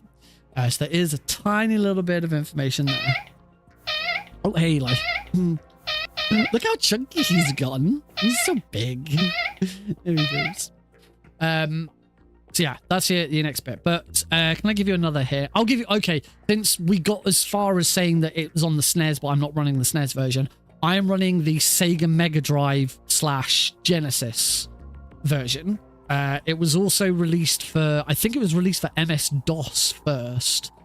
It was also released on the Amiga, and there have been loads of re-releases. Like, I've got it on Switch, I've got it on PC, and the fact that it's the Sega Mega Drive version is how I've been able to play it at work whilst on the train, in bed, because I can run it on my Vita. It works perfectly fine on my Vita as well. It's not Zombies Ate My Neighbors. So at this point, as I say, it's a very obscure, it is a reasonably obscure game. You might want to like try and narrow down like genre and style and things like that, and then once you think you've got enough, go right. Let's have a quick look online and see what we can figure out. Oh, yes, it's sort of an action platformer. It's not a platformer. It's not like Crash Bandicoot style platform. It's not like a cartoony platformer, but it is. There are a lot of platforms and movement around, but it's sort of action. Actually, what I'm gonna double check what the actual. It's not a treasure type game. No, I'm gonna check what Wikipedia officially suggests the genre is, because I don't want platformer to send you down the wrong road here, because it's not. I say it's not a platformer, but there is a lot of platforming in it. Game. 1992 video game.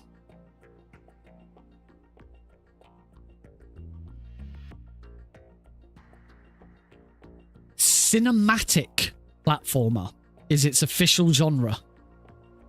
Cinematic platformer. It's not Terminator, but it's not Demolition Man, but I fucking love Demolition Man. It's one of my favorite films. Demolition Man is such a good... I can't believe I've never played the Demolition Man game. Demolition Man's one of my favorite films. Love it. But you're kind of in the right... It's not... I'll give you this next clue. It's not based on a film.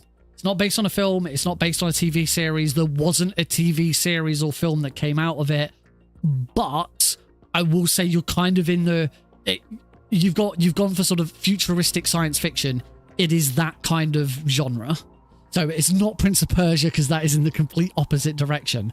But it has similarities to Prince of Persia. In fact, it has a very, very big similarity with the original Prince of Persia. Prince of Persia and this game... Boom! He's done it! Rorschach has got it. You are correct, sir. Wow, where did you pull that from? It is indeed Flashback. Also called Flashback: The Quest for Identity. It's a Sega Mega Drive, SNES, MS-DOS, Amiga game. I'll be right back.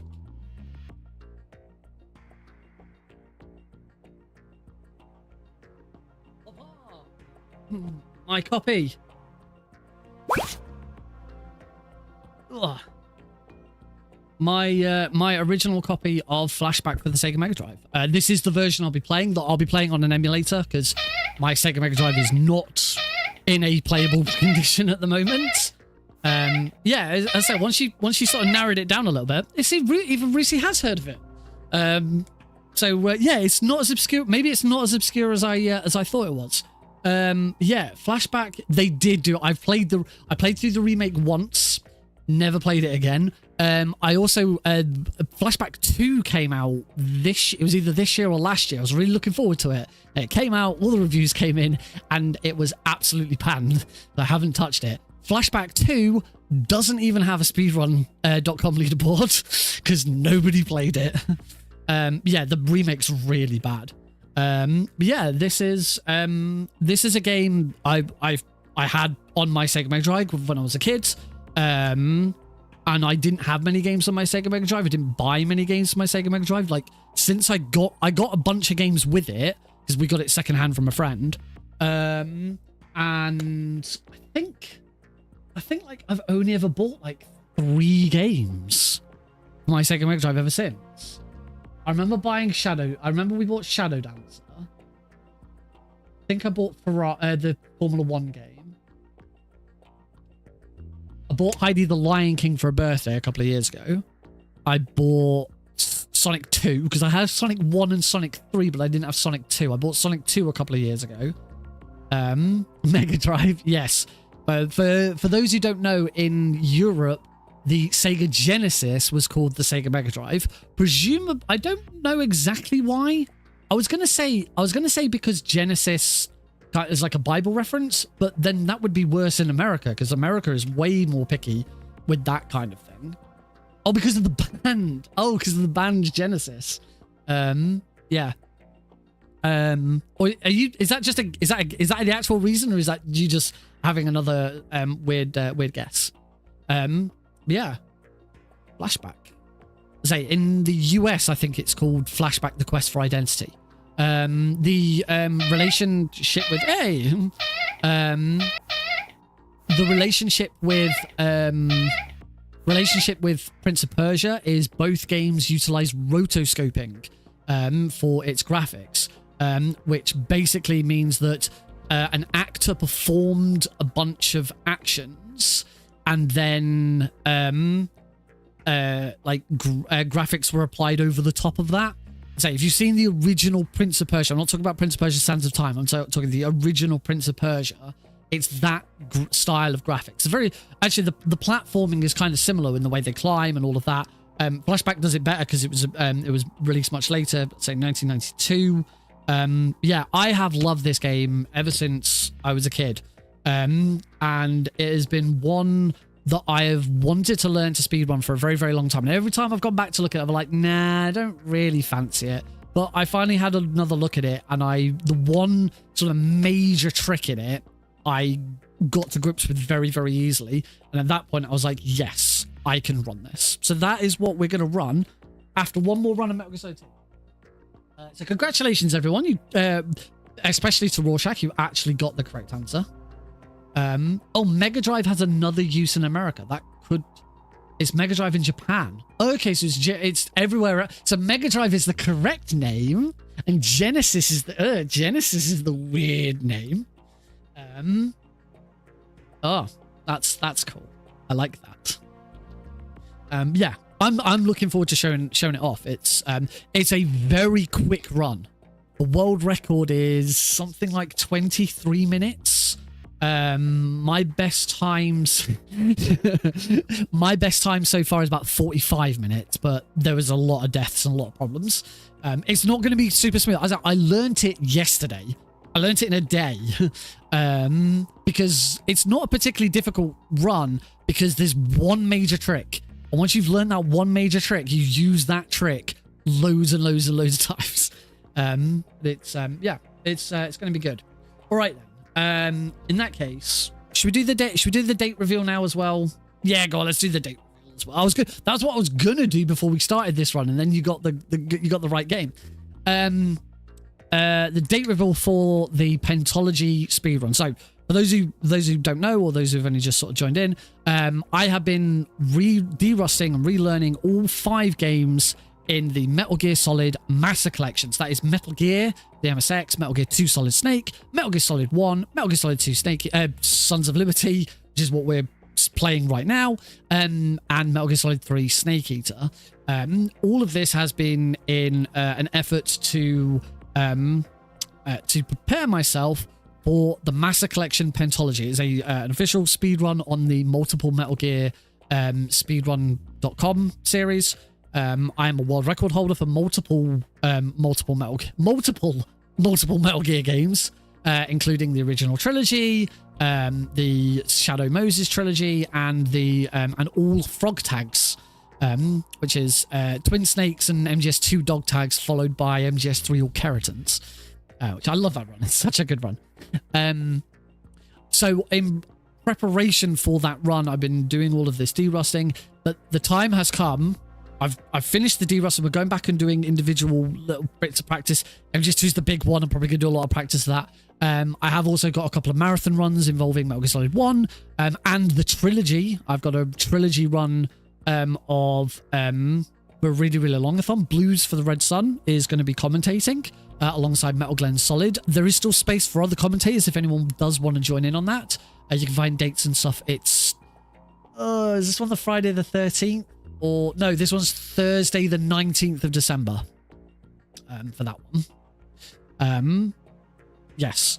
Friday the 13th of December, I'm running Metal Gear Solid console any percent for Fireside Pride. That's going to be any percent easy, but I imagine there's going to be an incentive to upgrade it to extreme. So yes, all of this in preparation for this 5-game run, but I needed to do the 5-game run at a special time. I needed to set aside extra time.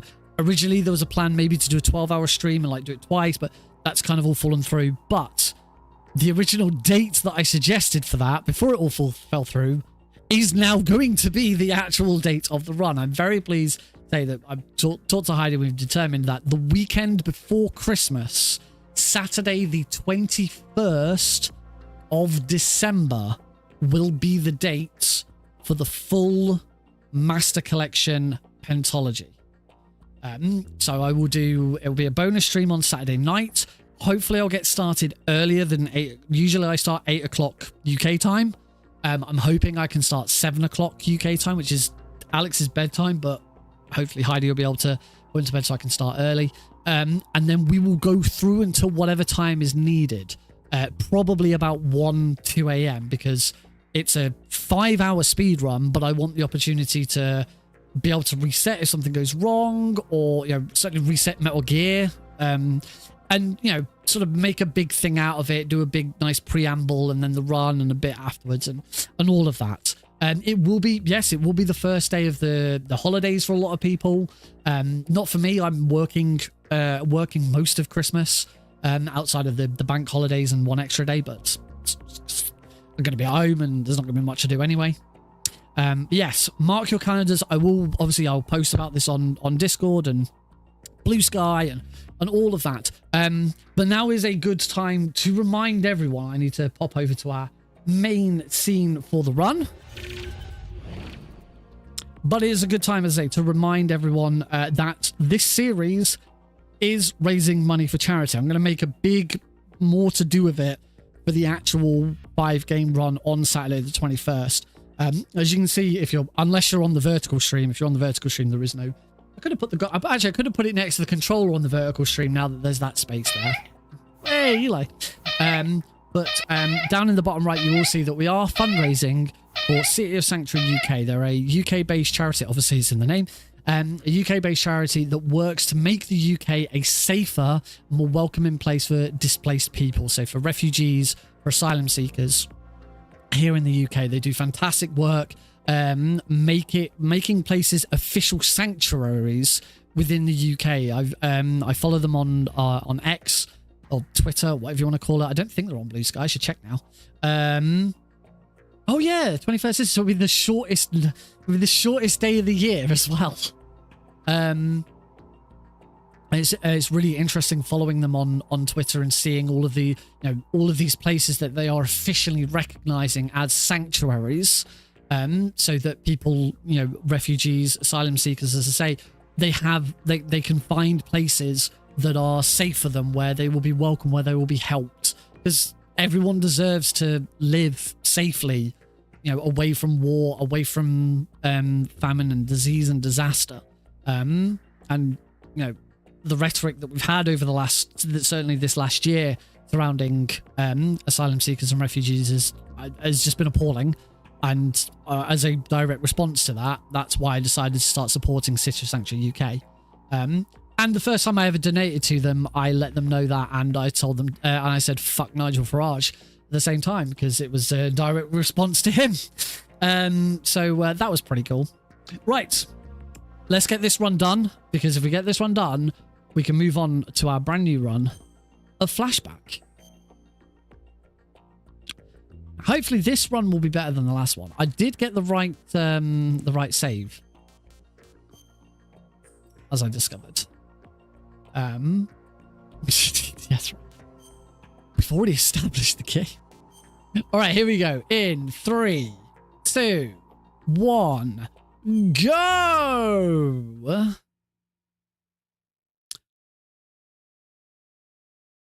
Oh, live split hasn't started. Loud and clear, Snake. Oh, live split is. I'm at the sneak point. Live split's going. Live split's going loopy. Landing impact. We must have overused it. Sorry, but you're gonna have to deal with it. Live split's gone loopy. We're just gonna restart live split. The private sector's not so bad, is it? Privacy guaranteed. I'm happy as long as no one gives me any more unwanted gifts. You mean that thing with Naomi? And I can't. There we go. That's better. Reset. That reminds me, I have. It's gonna happen every time I reset. Also don't. There we go. All right, let's look at. I should probably do. Probably should do a run start one. There is a trigger for run start. Reset game.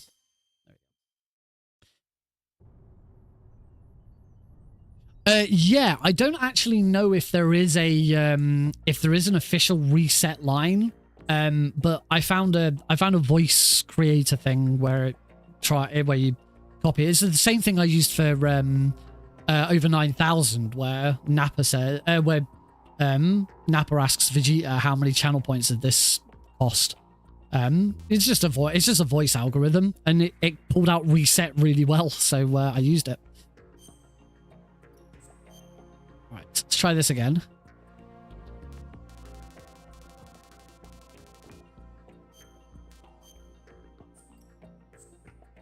Tanker plants.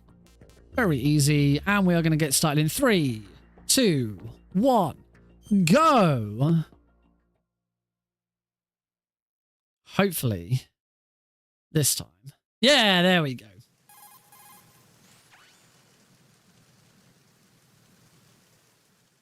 All right, let's look at your work this time, yes.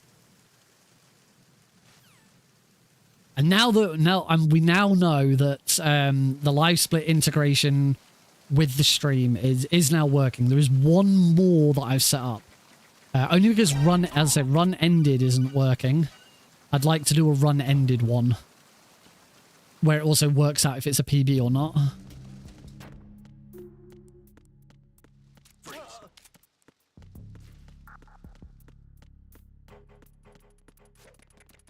I'm waiting on a response from Andy Lippy to say that they fixed it.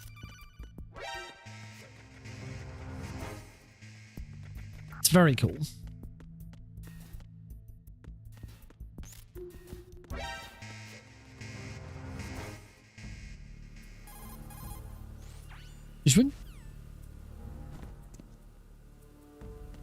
Now all I've got to do is do well.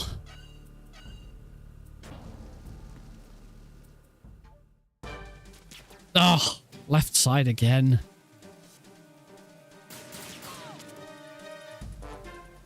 All right, at least I'll shoot her twice now. No, not screwing around. Not screwing around trying to do this the fast left side. Left side is faster if you can do the left side trick. I can't. That's a good.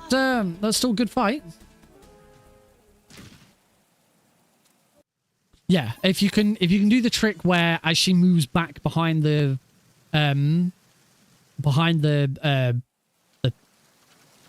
tarpauling, whatever you want to call it, you can sort of change shots so that you hit her in the head and she sort of ducks down, and as she gets back up you shoot her again, and you keep doing that, and you can finish the fight before she even goes into I've been with the unit before I was born, and you skip that cutscene. But I can't do it. I think like I've been able to shoot her a couple of times. I've never managed to loop it all the way.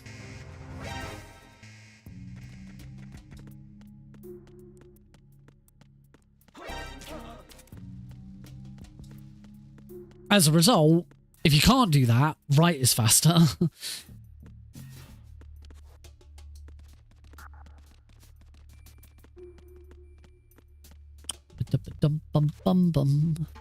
Yeah.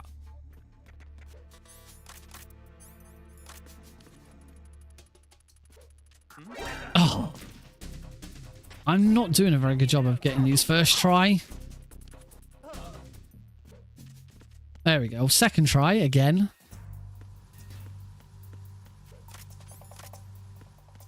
There we go. Swap my weapons correctly this time. Ba-doom. I will not have the mag out this time. Verrazano Bridge checkpoint passed. All non-essential personnel report to the holds in 10 minutes' time for the scheduled briefing session with the Commandant. You are ordered to continue manning your posts until that time. 1, 2, 3.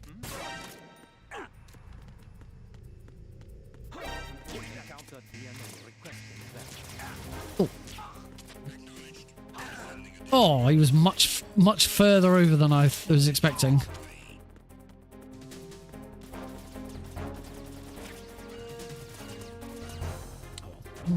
Only minor time loss there. I should have plenty of ammo. Yeah, I do.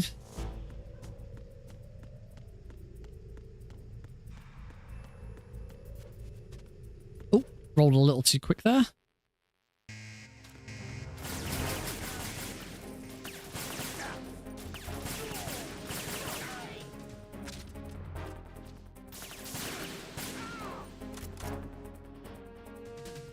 Now to not hit these guards, because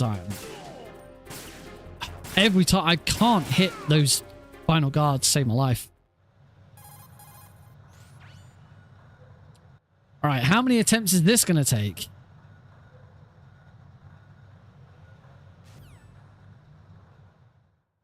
We initiated development of Metal Gear Ray as a countermeasure Nope. to these pirated weapons forces. The only thing that can stand up to a Metal Gear is That's better. another Metal Gear. No, I've got that wrong. With Ray, the hundreds, if not thousands, of Metal Gears that exist all over the world are no longer a threat. The Oh, blind come rush to on. proliferation will be contained, and it will be the Marine Corps and our Ray that will accomplish this.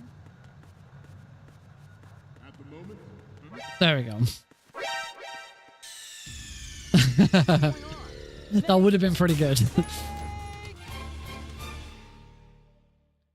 we initiated development of Metal Gear Ray as a countermeasure to these pirated weapons forces. Oh.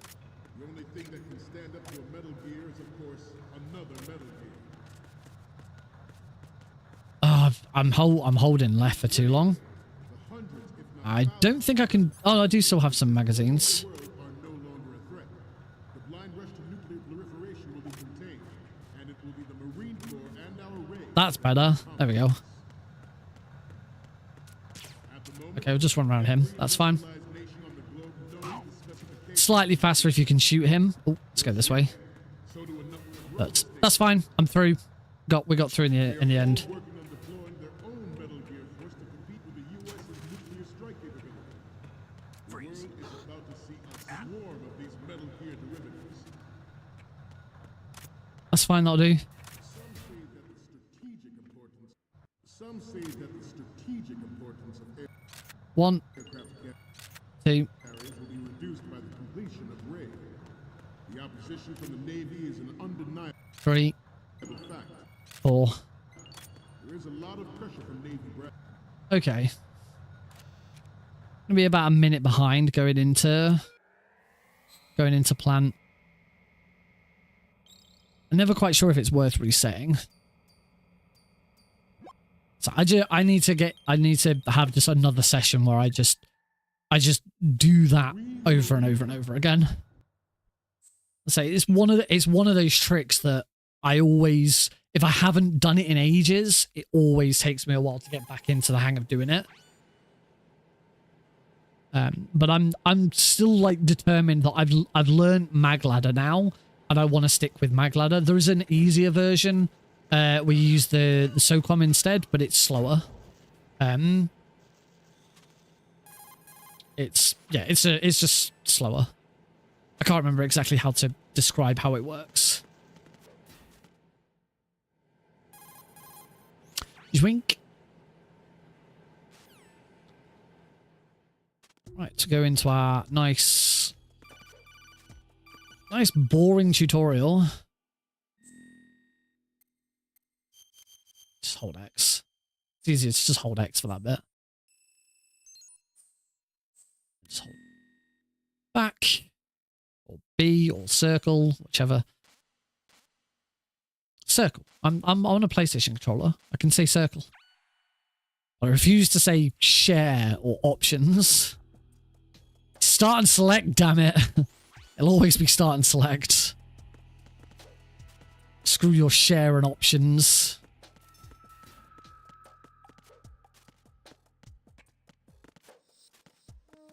Right. You stink!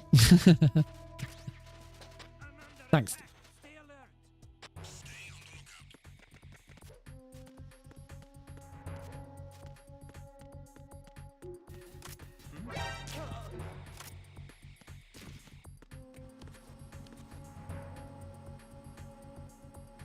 And into the elevator, and our journey through the plant can begin. Zwing. You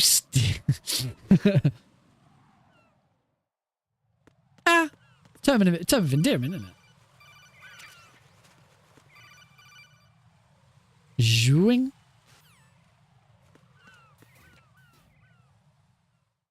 Right, into the pump room,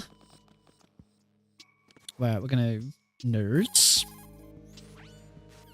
I haven't had nerds in it. Oh, whoops, that was a bit hasty. I haven't had nerds in ages. Do you have nerds in America? As in were they Wonka nerds? Are they Wonka nerds now? I don't know. There's a certainly in the UK. I don't know if you can get them in America. There's a type of sweet called nerds. They're like little really tiny little pieces of hard candy. Oh, you do get them in America. Of like hard candy. Yeah, I don't know if the Wonka brand of sweets and chocolate is still a thing.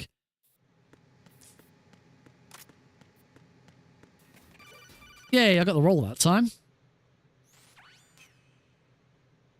I haven't seen any Wonka stuff in years. I was never a huge fan of Wonka stuff. Zwing.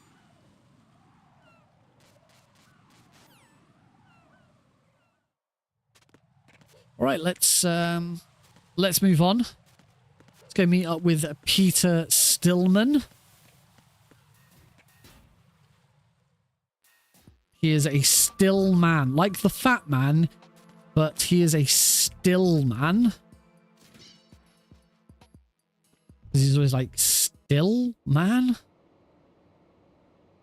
I don't know. I don't know what that was meant to mean.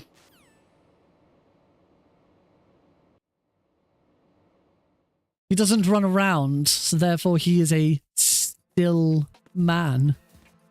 Oh, going anti-clockwise. Prefer anti-clockwise. Much more fun. Way more interesting to go anti-clockwise.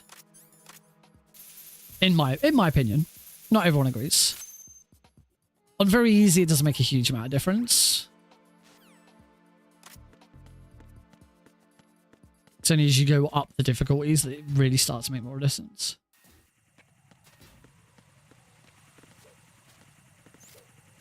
Ooh. That's pretty cool. That's pretty cool then.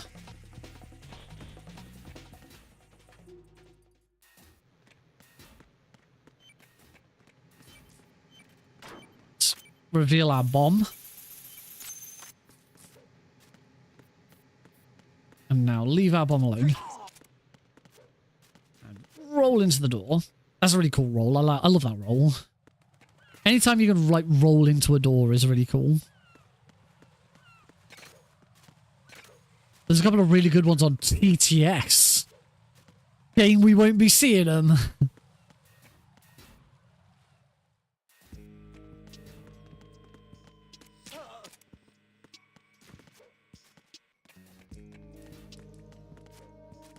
A bit of interesting gaming. Did you hear the Grand Theft Auto Definitive Edition finally got fixed? After 3 years. It finally got an update which like fixed all the graphics. So it doesn't look like ass. I kept checking, but I don't actually own the Definitive Edition in any form. I have the because they were released on Netflix for mobile, so I have played Vice City on my phone. I gave up. I was trying to complete Vice City 100% for the first time ever, and I had to give up because I encountered a bug which like stopped a rampage from appearing. Unfortunately, I'm not quite in the right spot for this. I am now.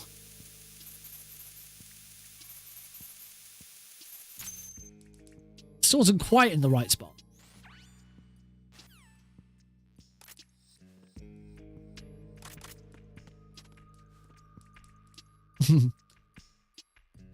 Yeah, I say I don't. I thought I did. I was sure like Epic Games have given it away for free at some point, or I had it from something.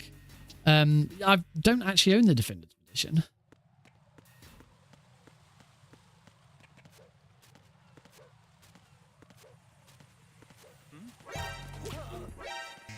Let's go. Let's shoot him. And into strut air. Be another guard here, so we'll shoot him.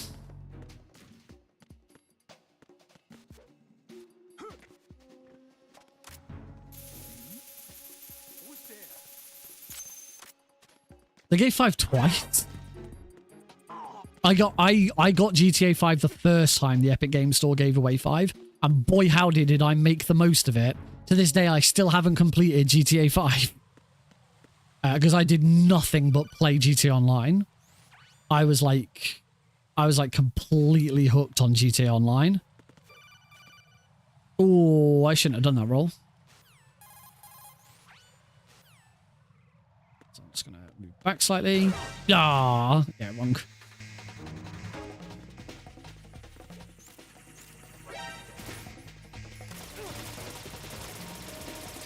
There we go. That was a bit awkward.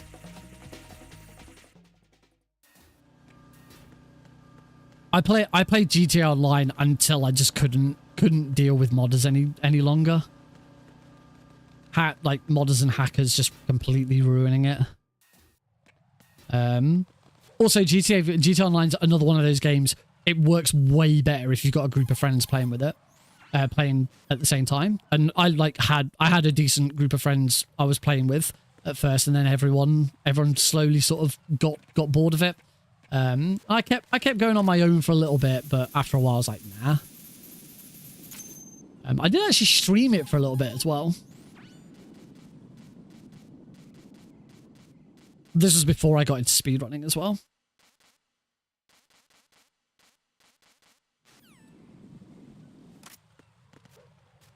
That was better. Ah, that. Yeah, pylons! That is indeed a reference to me playing GTA 5. That was from a GTA 5 or GTA Online stream.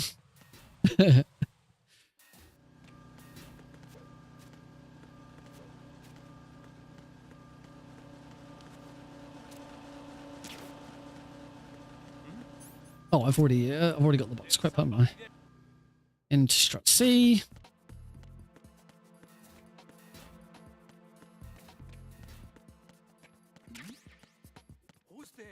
If there's going to be a GTA Online element with GTA 6, then I'll definitely be interested, because like GTA Online is quite incredible for what it is. It is quite incredible. There's so much game there. There's more game in GTA Online than there is in GTA 5. And it'd be interesting to see what they do with a second iteration of it.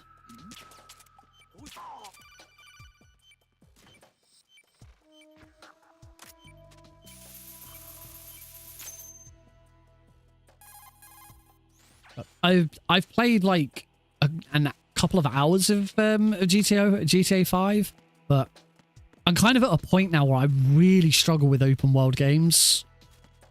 I just don't have the patience for them anymore. Like, I've tried to get into Elden Ring twice. I love Dark Souls. I've loved Dark Souls 1. I love Dark Souls 3. Dark Souls 2, yeah. And Bloodborne is like the top of my list of games I really, really want to play but can't because I don't own a PS4. I'd love to play the remake of Demon's Souls as well. I never gave RP a go. That seemed like a bigger commitment than I was prepared to make.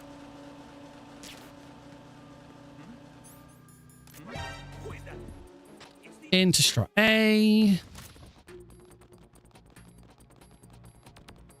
Oh yeah, Phantom Pain was definitely an exception. Survive was an exception. Oh, I unequipped my M9 rather than equip my equip the cardboard box. Yeah, I just I don't have the patience for open world games these days. I started playing on my Vita. I did start playing Assassin's Creed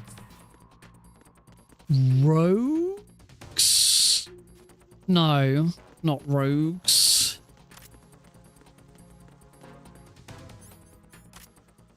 Liberation. I started playing Assassin's Creed Liberation. And that wasn't too bad because I just went through the story. I didn't go too much open world. The thing with this, with it, it's a very, even though it's open world, it's a very linear open world game, and that kind of worked for me. All right, I screwed this up last time, so here's hoping I can get it right this time.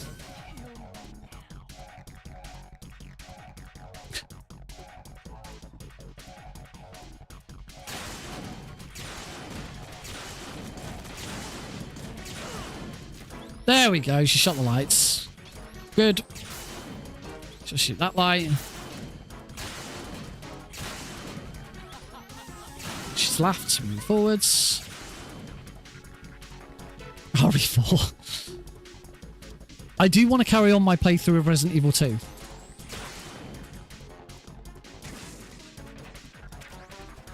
That's kind of the other thing for me with a lot of games these days. Streaming them is the only way I'll actually play them, because I just don't have a lot of time for it otherwise.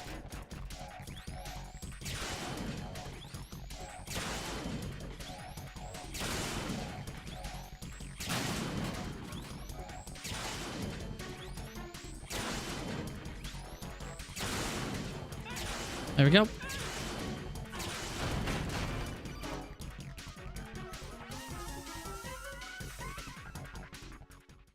Not far off. Only a couple of seconds behind my best. This is apart from that hiccup in the tanker, this is certainly better so far than my previous run. Oh, don't usually get clipped by that that straight away. Oh well. Right, and roll. Just the one roll. Just the one roll, actually. And we head over to Fat Man. Going to go and fight the Fat Man. Nobody knows what it's like to be the Fat Man. To be the fat man. I'm just going to say fat man again. Run away from my cardboard box shenanigans. I'm a scary box.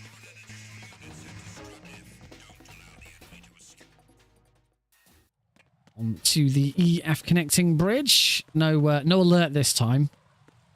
When I don't do anything stupid. Oh. Behind Fatman. Nobody knows what it's like to be the fat man. To be the fat man. Behind Fat Man.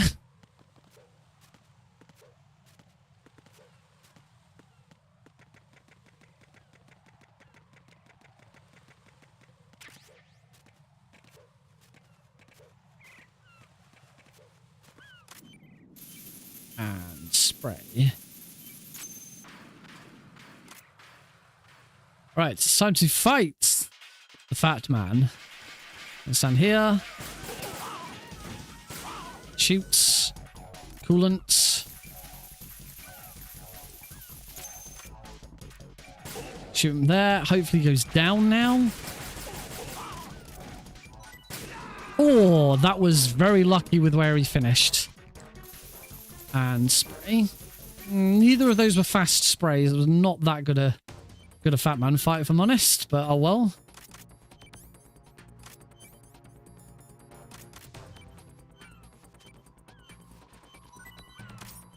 And spray.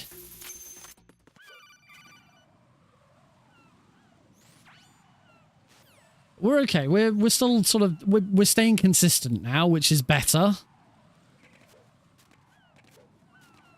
It's all I can really ask for at the moment. I can just be consistent.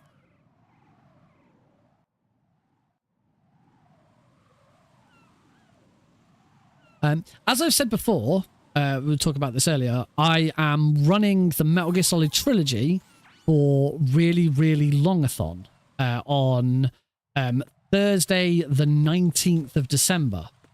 Commentary supplied by Metal Gear Solid and Blues for the Red Sun. It's going to be great. It is a special run for multiple reasons. It's the first time I've ever done a multiple... am I going the right way? Yes, I am. It's the first time... Oh, hey, Silent. It's the first time I'll have ever done a multiple Metal Gear run for a marathon. I don't believe I've ever done a multiple Metal Gear run for a marathon before. It's the first time I've ever ran for a really, really longathon, which is good.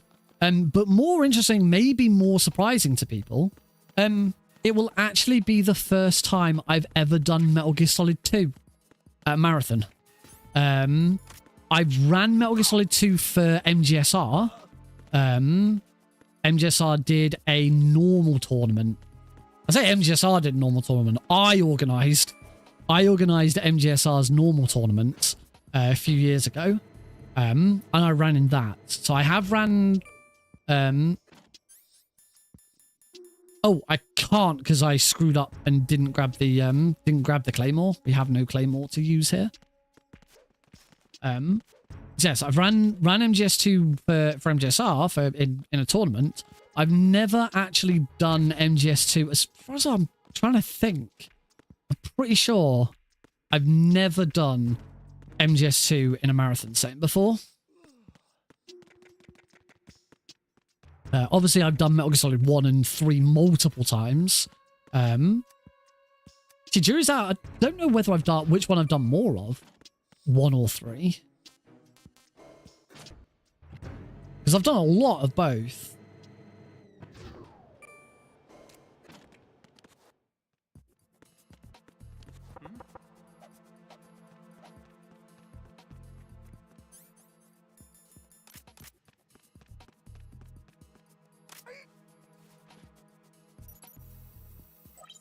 Okay, we're in. This has been a little better. So still not perfect. We're still not getting not getting the best possible times, but this is good. So it all feels a little more. Yes, it's past 10 o'clock, so we get old beauties. There he is. Your aims, aren't you? Thankfully, when it comes to really, really longathon, I'm pretty sure I will have old beauties. No, I managed to get the next train. I haven't talked about that actually. Yeah, I unfortunately couldn't get home. Helps if I get the right bit. I usually get a train at 5 to 5 in an evening to come home, and for some reason the train service that I used decided to... Oh, I shot that guy a bit quick. Okay, I'm fine. The train service that I used, it usually sends 3 carriages for the train that I get, and that is usually packed. I can usually get a seat because these days, when it comes to seats on trains, I go for them. Like, if there's someone sitting in the aisle and there's a seat next to them, or they've got their bag down, I'm like, these days, I'm just like, I don't care. Move your bag, I'm sitting down. I would like to sit down. I've been at work all day. I'm going pretty much to the end of the line. I will sit down. So yeah, most of the time I do get a seat because I am ruthless with it. But there have been occasions where I've had to stand because it's packed and it's 3. I'd say three carriages and it's packed. Today they only sent 2. And this was only stop number 2. The train that I get leaves London Marylebone. My work is the next stop, and then about 40 to 45 minutes later, I arrive at Aylesbury. Yeah, stop number 2, and it was already too packed for everyone to get on, so I missed my train, and I had to wait 25 minutes for the next one in the cold. It was not pleasant. But luckily, the second one did come. But also because it snowed this morning.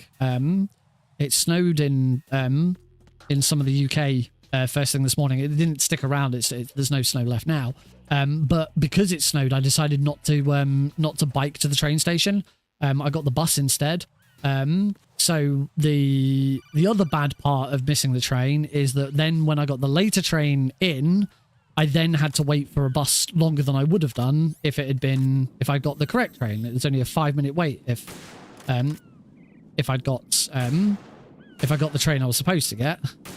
Instead, I had to wait about 15. Luckily, the bus was already there. I just had to wait for it to start. But yeah, not great. You'd be fine. It's going to be great. Because it's really... Sorry, I should concentrate on this fight. Gold split! Oh, I missed that, though.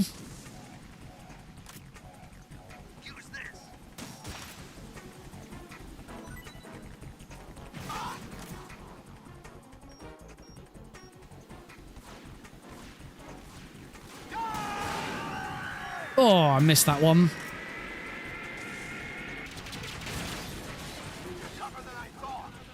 Yeah, sorry, as I was going to say, because it's really, really longathon, it should be fine. It's not going to be like a super serious thing. It'll be reasonably chill, I would think. Oh, not doing a very good job of landing extra shots here. There we go.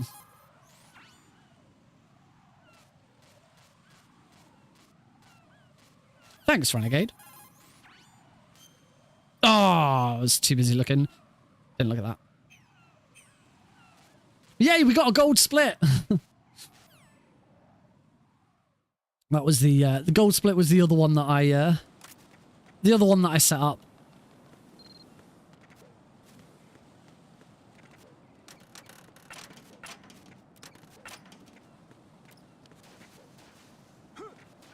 Didn't want to set one up for... I might set one up for green split, which is you can, there's ones for green split and ones for red split. I might just change the color of the lights. Like, I wouldn't do much with the other. Oh, wow. Oh, Renegade, thank you very much for the sub. A message from Renegade522, who has now subscribed on Twitch for 2 months. Least I got chicken.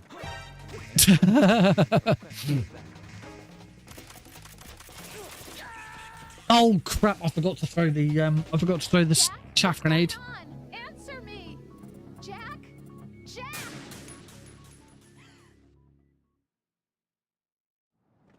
Thank you for that, Renegade. That's very kind of you.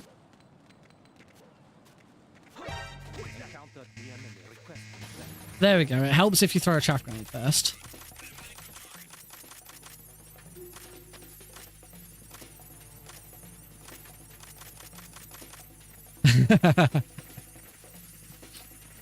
It's fine. It's not. I mean, it's not like I'm on PB pace anyway.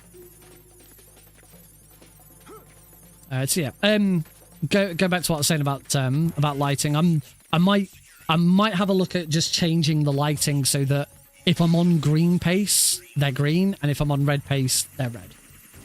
I don't want to do an alert and a text chat for every green and red split because that'd be terrible. Oh, can I get this trick right this time?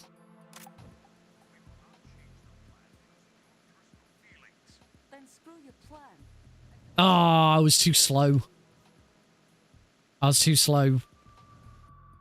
had to alt tab out before. Actually, I think you can alt tab out. I think you can alt tab out before the scene starts, and that works. So, for those who don't, there's a Master Collection only glitch where if you're in a cutscene where Raiden is still doing stuff in the game engine, you can alt tab out to interrupt him. The only use of it is there at that point. If you alt tab out before he equips the D mic, you can take control and move around, and it's slightly quicker to do it that way because you get a teleport back later.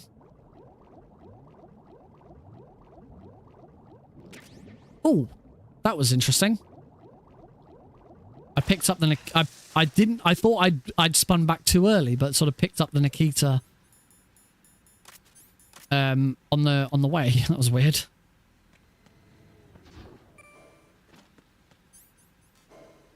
It's such a cool new extension for, or plugin for StreamerBot that Andy Lippy made.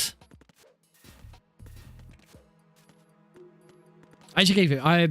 It is released it on StreamUp, which is a service that does a lot of streaming stuff. It released it for free, but as with anything on StreamUp, you do have the option of choosing how much you pay. So I did send a little money his way for that one because it's like an amazing tool, the kind of thing that I've wanted for ages. As I'm only utilizing it for gold splits and resets at the moment. I do plan to do more.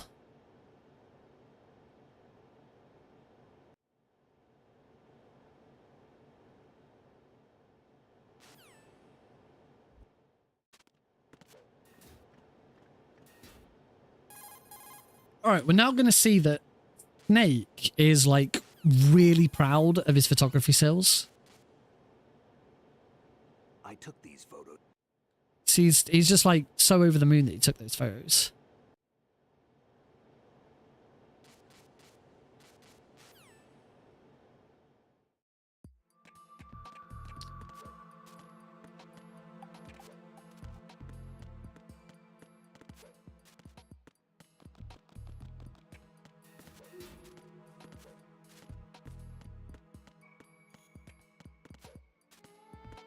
All right, back down we go. I won't be doing swim glitch.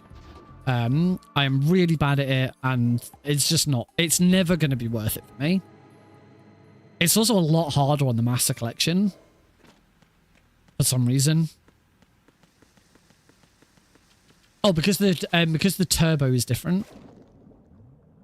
I think. Or I'm just bad at mashing these. I can't... On Substance, on the PC version of Substance, I used to do swim glitch with the D-pad, and I can't do it anymore with the D-pad. I have to... at least on the Master Collection, I can't. I haven't gone back to Substance to see whether I can do it on the D-pad still on there. I have to use the...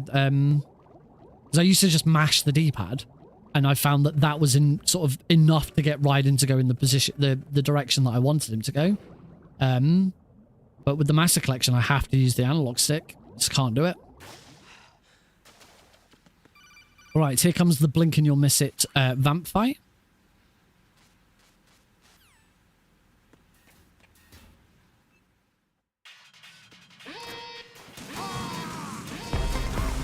Send backup.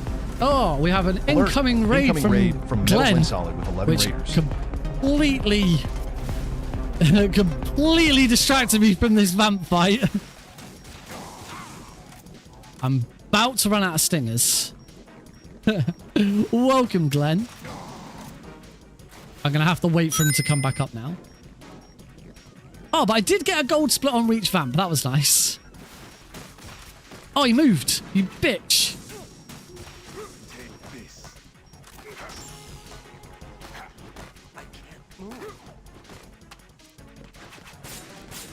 There we go. He's down. Blame Glenn. I see how it is. So it's not my intention to blame Glenn for that. I need to stop getting distracted by stuff. Welcome, Glenn, and your lovely raiders. Thank you very much for the raid. You join me as I am in the middle of what is, particularly after that vamp fight, another pretty bad Metal Gear Solid 2 run. Hey, Metroid Master. But we're doing all right. It's a bit of a derust.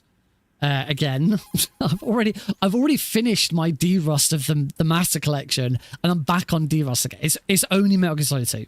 Of the 5 games in the Master Collection, Metal Gear Solid 2 is my worst by far. I've never been good at Metal Gear Solid 2. Wrong way. So yeah, Metal Gear Solid 2 is going to need a little bit of work before I do the Pentalogy series. But I have now announced a date for it. If you're familiar with my work, you'll know that I've been relearning, derusting all 5 games in the Master Collection with the intention of running all 5 back to back in the Metal Gear Solid Master Collection Pentalogy. I'm raising money for charity. Whilst doing it, raising money for City Century UK. You can see the little bar in the bottom right hand corner of the stream. But I am going to be doing the Pentalogy speedrun on Saturday, the 21st of December, the Saturday before Christmas. I'll be starting probably, I'm hoping to start around 7 p.m. Oh, wrong. That's the wrong, I'm swimming the wrong way. 7 p.m. GMT, which is 2 p.m. 2 p.m. EST. Yes.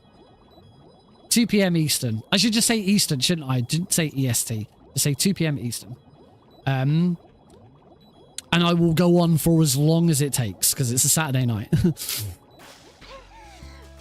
The world record is just under 5 hours. I'd like to beat that record, but Metal Gear Solid 2 is probably the thing that's going to stop me. Come here, Emma. In addition to that, I am also doing a couple of marathon runs soon. On Friday the 13th of December, I'm running Metal Gear Solid 1 any % console for Fireside Pride.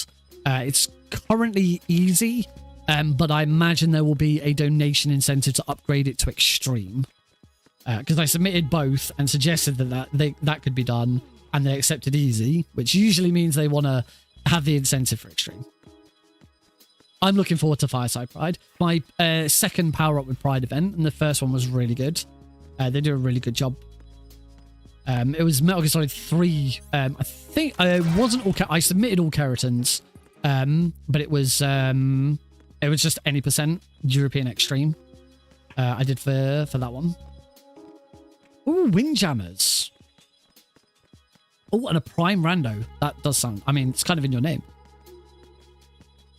And then on Thursday, the 19th of December, I am running the Metal Gear Solid Master Collection Trilogy. Oh, yeah, go for it. I'm going to be running the Master Collection Trilogy for really, really long-a-thon. And we now have both commentators here in chat. Mentioned this already a couple of times today, but joining me for commentary on that run will be Metal Glenn Solid and Blues for the Red Sun. So, yeah, that is going to be a really cool but really chill run. I'm really looking forward to it. I've not run for really, really long-a-thon before. It's so that's cool. I've not done a multiple Metal Gear run for a marathon before, so that's going to be cool. And interestingly, this you may not know this, that outside of a tournament for MGSR one time, I have never run Metal Gear Solid 2 in a marathon setting before.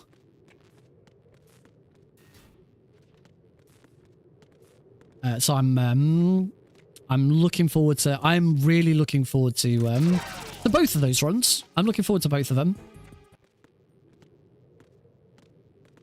Will the Fireside Pride one will likely be my last Metal Gear Solid 1 run for the time being. Because I've been kind of doing a few of them. It's not how I tend to speedrun a lot. I'll do a run of something and I'll do it in marathons a few times and then I'll leave it. Oh, we're gonna get. Oh, I've already been sniping. Oh wow, you got the finale. That's awesome.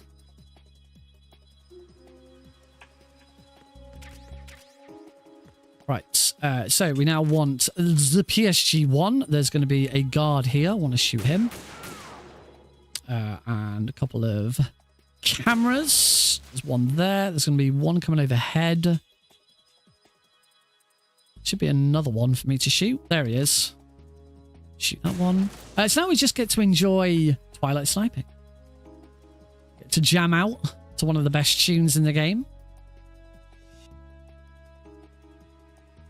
I'm not surprised being a little nervous about being the closer. It's not something I've ever had the chance to do. I don't think. Have I been the opening run or the closing run for?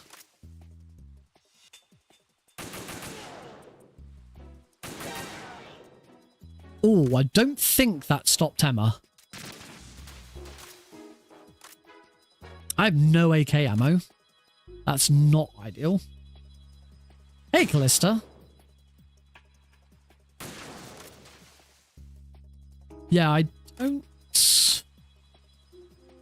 think I've ever, not even like pixel perfect, and I was running it. But no, I don't think I was ever the opening or closing run for that. Tunic. Oh, when I did SGDQ 2023, I was the opening host for SGDQ 2023. I was the host for Sonic Frontiers. Hi, Glenn.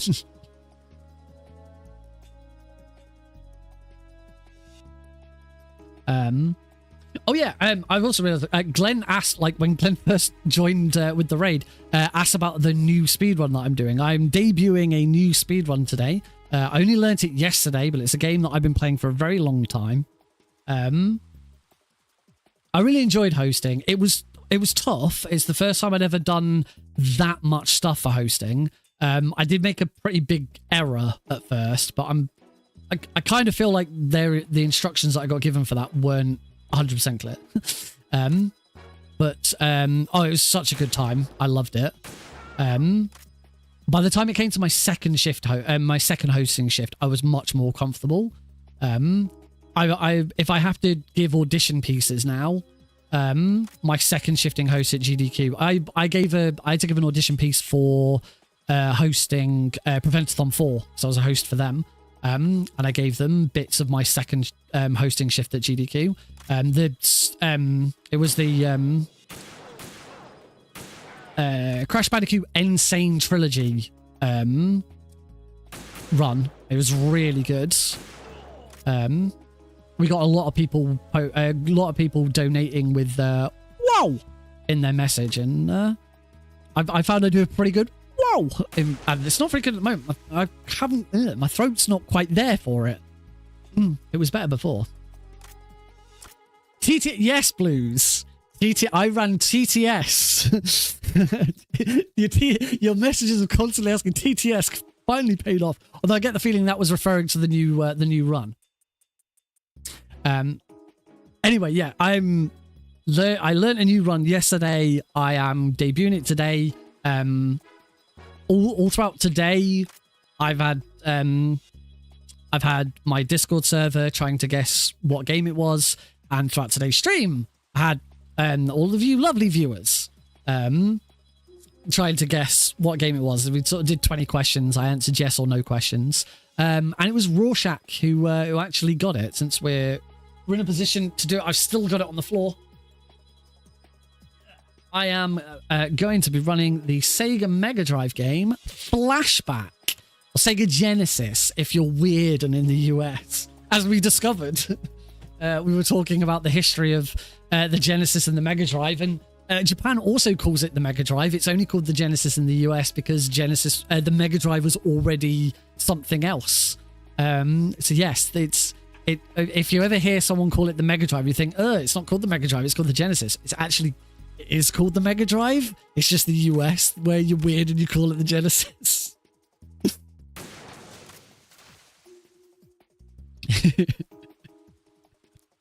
But yeah, I'm really looking forward to it. It's a game I have loved ever since I was a kid. It's been on my list of games to learn the speedrun for a very, very long time. Like ever since, whenever I wanted to speedrun a game, I'd always look at games that I already knew really well, because that's what you do. You gravitate towards speedrunning games that you know. And I always wanted to learn Flashback. And I finally did, because I never quite understood how the main trick in the run works. And I picked it up again and I gave it a go and it worked. Probably helps that I'm actually running an emulated, I'll be running on emulator. I will actually be playing the Mega Drive version. The trick that I was trying to learn, and I think the first time I ever tried it and I couldn't get it to work, doesn't work on the PC 25th anniversary edition. There are multiple different versions of the game. It was originally released on MS-DOS, the Amiga, the Sega Mega Drive, or Genesis. I've only got one bullet for this. This isn't going to work. And the Super Nintendo. And it's really only, I believe, I don't know if the MS-DOS version, the trick works in the MS-DOS version, but I understand that the trick only works in the Mega Drive version. It certainly doesn't work in the SNES version. So, Final Fantasy IV, Final Fantasy II. I didn't know that one.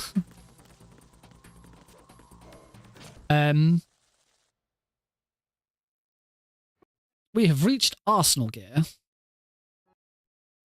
There will be a save boss.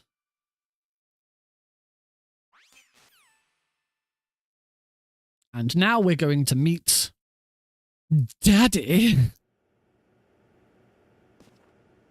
It's Daddy.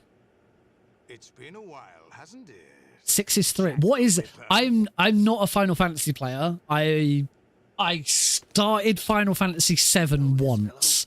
I started Final Fantasy 10 once. I started Final Fantasy 14 once. And I started Final Fantasy 15? Is 15 the current one that's online? Have they altered your memory too? There's the big modern MMO RPG Final Fantasy. That's 15, right? I'm pretty sure I started playing that once. 14 is online. Oh, sorry. 14 is online. So I also started playing Final Fantasy 13. There we go.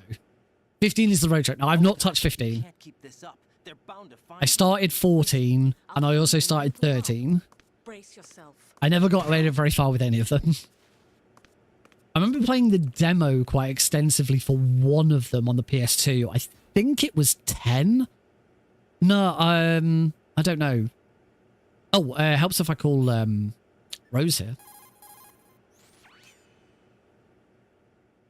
Was it 9 that I played? I can't remember. Yes, I don't know Final Fantasy.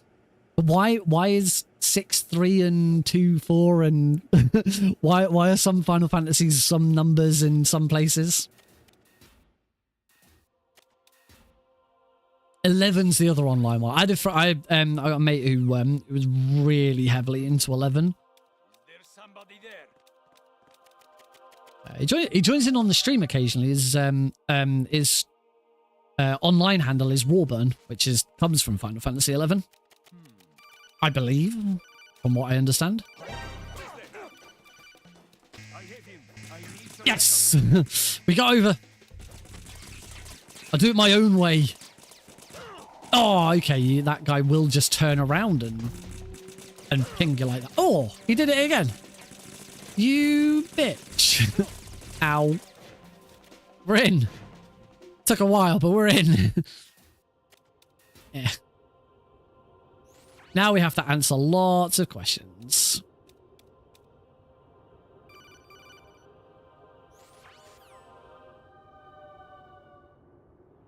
Good grief, he's naked. Bing. Oh, I answered too quickly.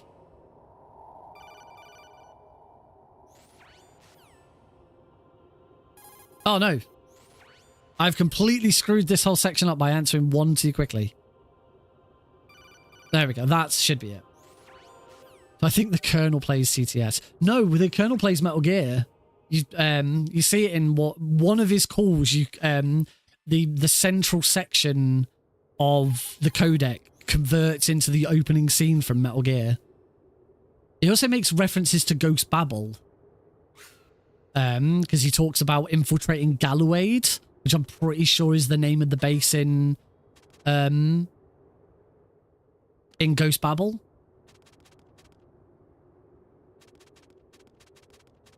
I mean, Ghost Babel is at the Fortress Gallowade in Ghost Babel is built on the ruins of the base in Metal Gear 1. You can actually find the destroyed Metal Gear in the bowels of like one of the final levels.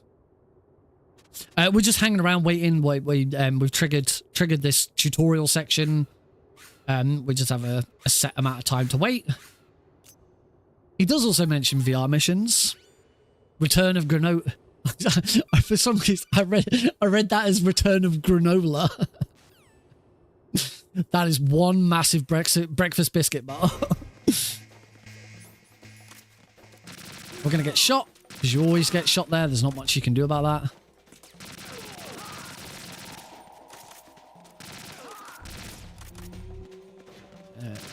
Shoot those two, and...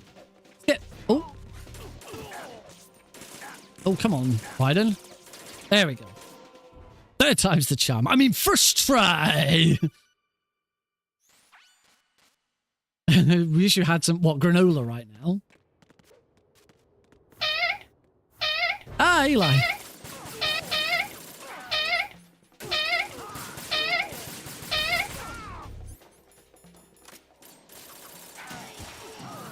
Right, because this is very easy, all we got to do is sit here and just shoot these guards as they come out.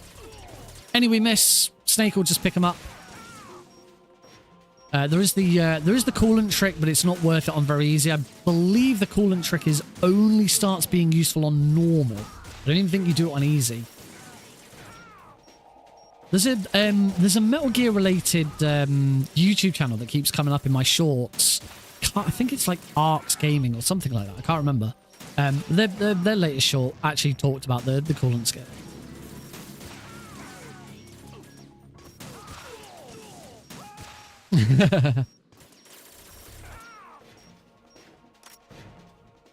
efforts towards Eli's growth are much appreciated.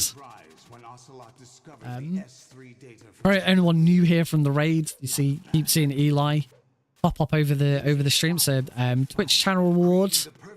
Every time it gets redeemed, the cost goes up by 1 channel point. So we're now at 329. Will be the next one. There it is, 329. And also every time it gets redeemed, the height and width of it is increased by 1. It started at 1 channel point, 100 pixels high and 100 pixels wide. So it is now 429 pixels high and wide. And the intention is to see how far we can take it. I have seen what it looks like at 1,000, and it's pretty dope. Yeah, if you wanna join in, you can spend some channel points over there. We've got loads of cool channel point rewards here in the channel. As bait. We never skip a beat. It got to show up in chat this time because we didn't have StreamerBot completely completely buzz out. Right, can I do this bloody fight? I've been having a bad time with this fight, really.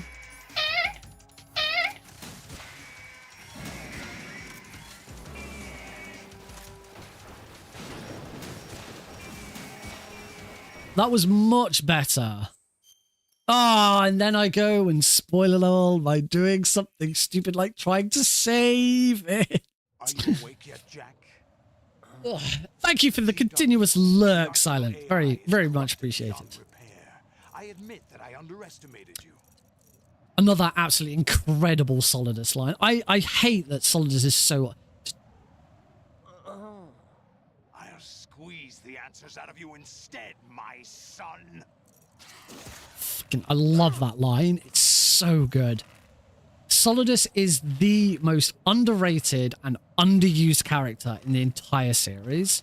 It is a crying shame that he only appeared in Metal Gear Solid 2.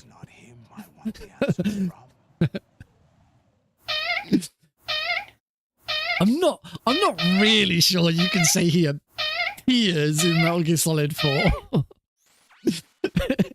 Does he though? Spoiler alert for Metal Gear Solid 4. To be fair, it's still locked to the PS3. There's probably a lot of people that haven't played it. His face doesn't. His corpse does. His corpse in a plastic bag does.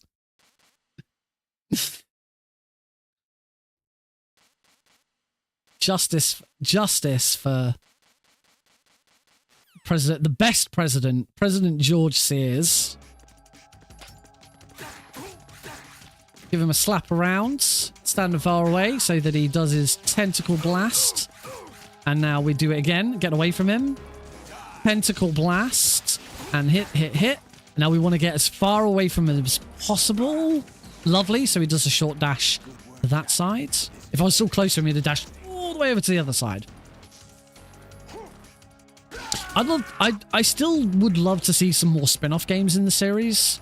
Like, Revengeance, I still believe that Revengeance was, like, perfect in how it played with the story. It's canon. It is canon. But it isn't a Metal Gear Solid game, and that's what I don't want. I don't want any more... 2 minute 44 behind. That's better than the 5 minutes odd we were behind last one. It's getting better. Still need some more practice. We will still do some more practice of this in the coming streams.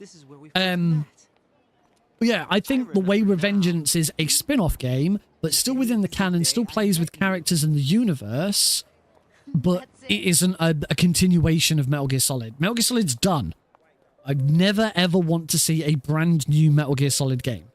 I want to see other games in the Metal Gear universe that still tie in and still can be part of it. I'd love a Dead Cell game or a game about the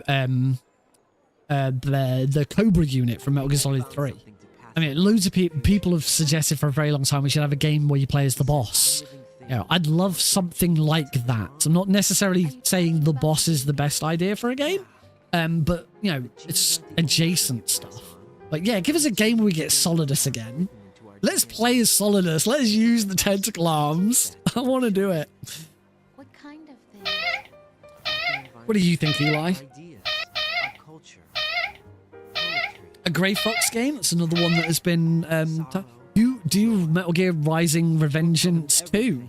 Or Metal Gear Rising Revengeance and make it about Grey Fox? There's so many different... There's such a big universe to explore. It'd be really cool. Just don't fucking do Survive again.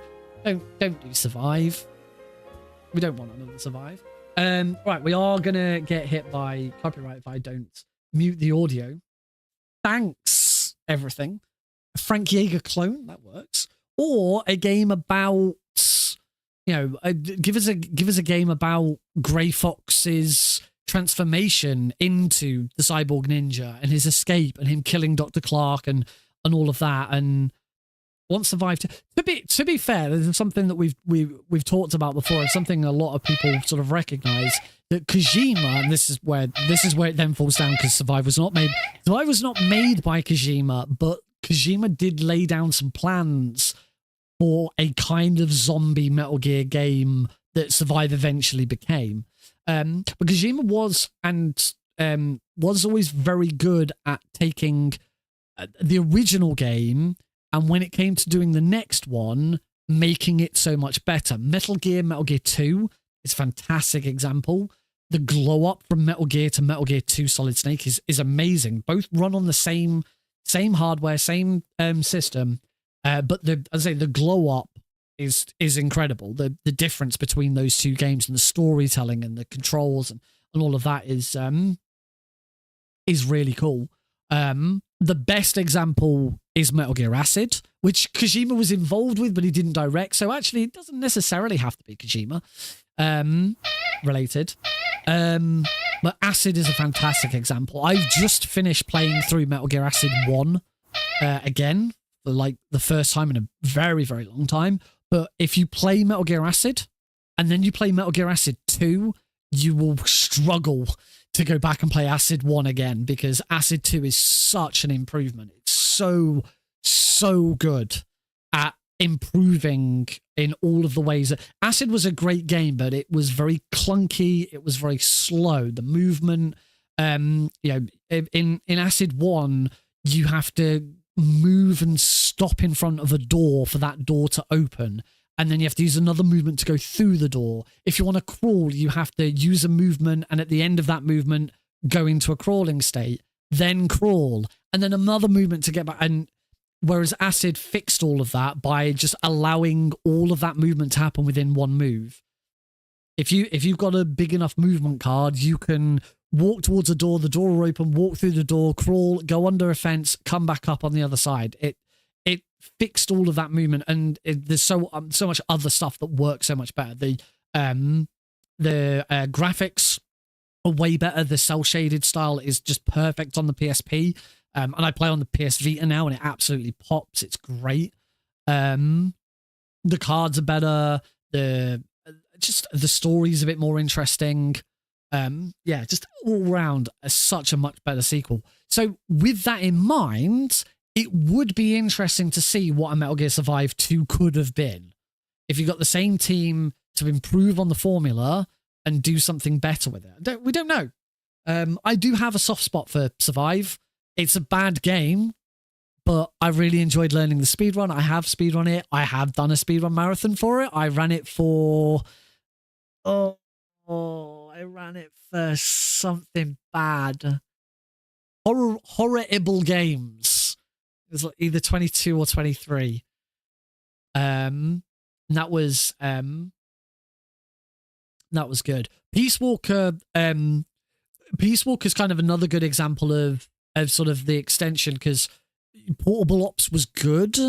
Peace Walker controlled and worked better. It's kind of, Portable Ops was trying to be Metal Gear Solid 3 on the PSP, and then Kojima took over and went, right, let's actually make Peace Walker a game that works instead of just trying to emulate MGS3, let's work out what makes it work on handheld, and that's what they did, and it worked great.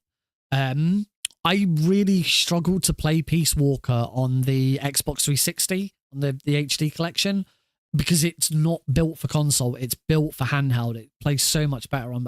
When I got my PS Vita last year, one of the first things I did was replay Peace Walker, and I absolutely adored it. If you ever want to play a PSP game, play it on the Vita. It's the best way of playing. It's so good. So very, very good. Yeah, the Peace Walker still has some problems on the PSP because the hardware limitations, and also the other nice thing is on the Vita you get both analog sticks, and there is a patch. There's a patch for a model plugin. There's a plugin on the Vita so that you can properly use the second analog stick in Peace Walker, and it works so much better. Really, really good. And then they took Peace Walker and they used the Peace Walker engine to remake Metal Gear Solid 3 for the 3DS, and it was a disaster again because it runs at 13 FPS. I am going to. It is on my list. I did say it was going to be the next Metal Gear I learn is Metal Gear 3D. Because the emulator works better now, and I really want to shoot them Yoshis. Actually, there's a GDQ hotfix show called Do All the Things, run by Mr. Shasta. I've met Mr. Shasta. I was a commentator for his Klonoa 1 run at SGDQ 2023. And it's Do All the Things. It's all about completionist runs. He recently put out a post asking for anyone who had completion runs on a handheld. Unfortunately, I don't have a completion run on a handheld, so I can't submit. But if I ever did manage to learn all Yoshis, then oh boy, you know that I'm bringing that out on stuff. I could only ever emulate it. I could never submit it to an actual GDQ because they won't accept an emulator. And I absolutely cannot do that run on official hardware because I've got no way of recording it. I don't have a new 3DS. If you've got a new 3DS, you can do a wireless stream, but only the new 3DS is good enough to work with it. Or you have an older 3DS, and you get a capture card for it, which are bloody expensive because obviously you're modding your 3DS quite extensively to do it. I wasn't intending to watch through the credits of this run. We are now done. I'm gonna end it. I am gonna reset. Reset. I love that new live split streamer bot plugin. It's so good.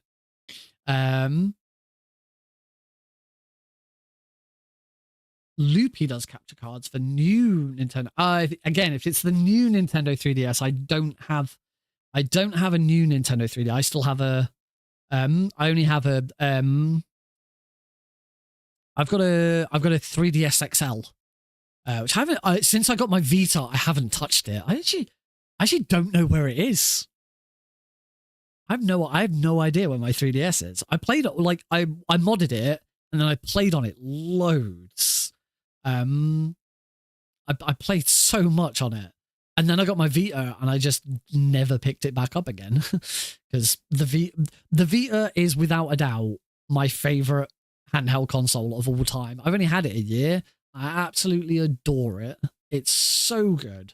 It's the best way to play PSP games. You can play. I'm playing and practicing Flashback on the train because I can.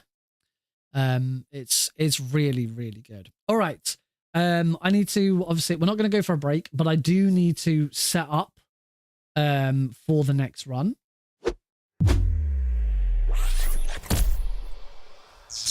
Well, that's the thing with the PSP.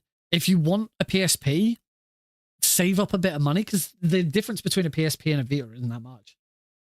And just get a Vita. You can mod it really, really easily. You can play any PSP game on it perfectly, and in most cases better, because there are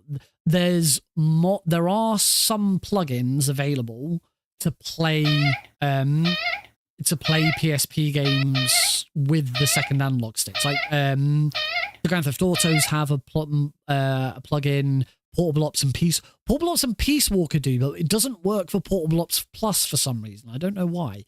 The Vita doesn't read UMD, no. But if you get for my Vita, I've got the SD to Vita adapter, so I can just put an SD card in the Vita game slot, and with that you get like, because those one of the bad things about the Vita originally, until modding came along, is that it didn't use standard SD cards. It used its own Vita special memory card, and they were really expensive. They were ridiculously expensive, and they still are, because you can't get them much anymore. So these days, if you get a Vita, first thing you do is you mod it. You install the SD to Vita mod. You get yourself an SD to Vita converter, and they're dirt cheap. You can get off like a $5. And then just stick any SD card in. And then you don't need UMD, because you can just, you can download, download games, you can emulate, you can ROM, all of that, all the stuff that the Sony doesn't want you to do. But you kind of have to, because there's no really good way of doing stuff. I mean, you can, if you do the SD to Vita mod, it is recommended that you don't then use Vita games. Only own one, which is Minecraft, which is what came with my Vita. I have played Minecraft. I have played it. I don't use the card. I downloaded it separately. But I have played Minecraft on the Vita. It was a bit of fun for a while. Anyway, I should get this run set up. Let me do a quick switch over of the game category. We're going to a game category. You ever been to a game category, folks? We are going to play Flashback. What's Flashback 2023? Never heard of that. Flashback. So this is the game. Thank you, Cosmo. So this is the game that I learned yesterday. It is going to be rough around the edges. But game category. Oh, God damn it! Really should have realized that. Open splits. Right, and hopefully, I am now in a position to switch over to our new game scene.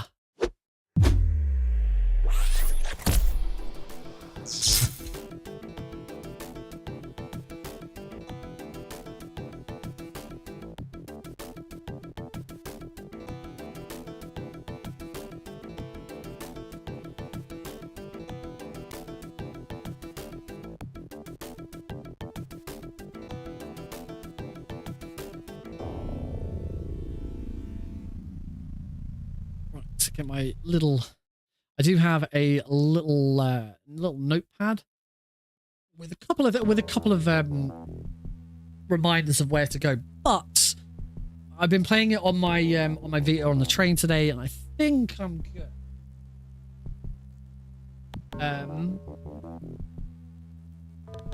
Oh, that's not. That is not quite right.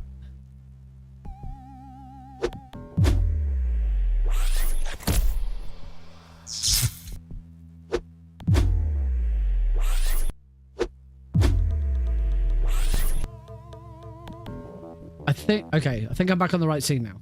Helps if I have studio. If I'm going to affect something, I should have studio mode switched on. Okay, I'm on the right place. I've already set this up.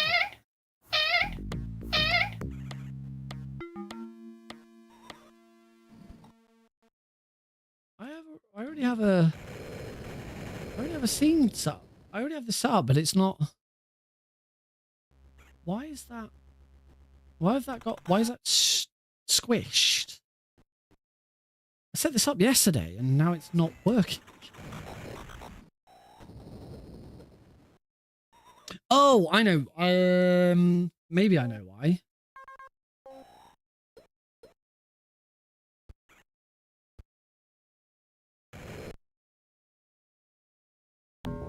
Ah, okay. I am confused.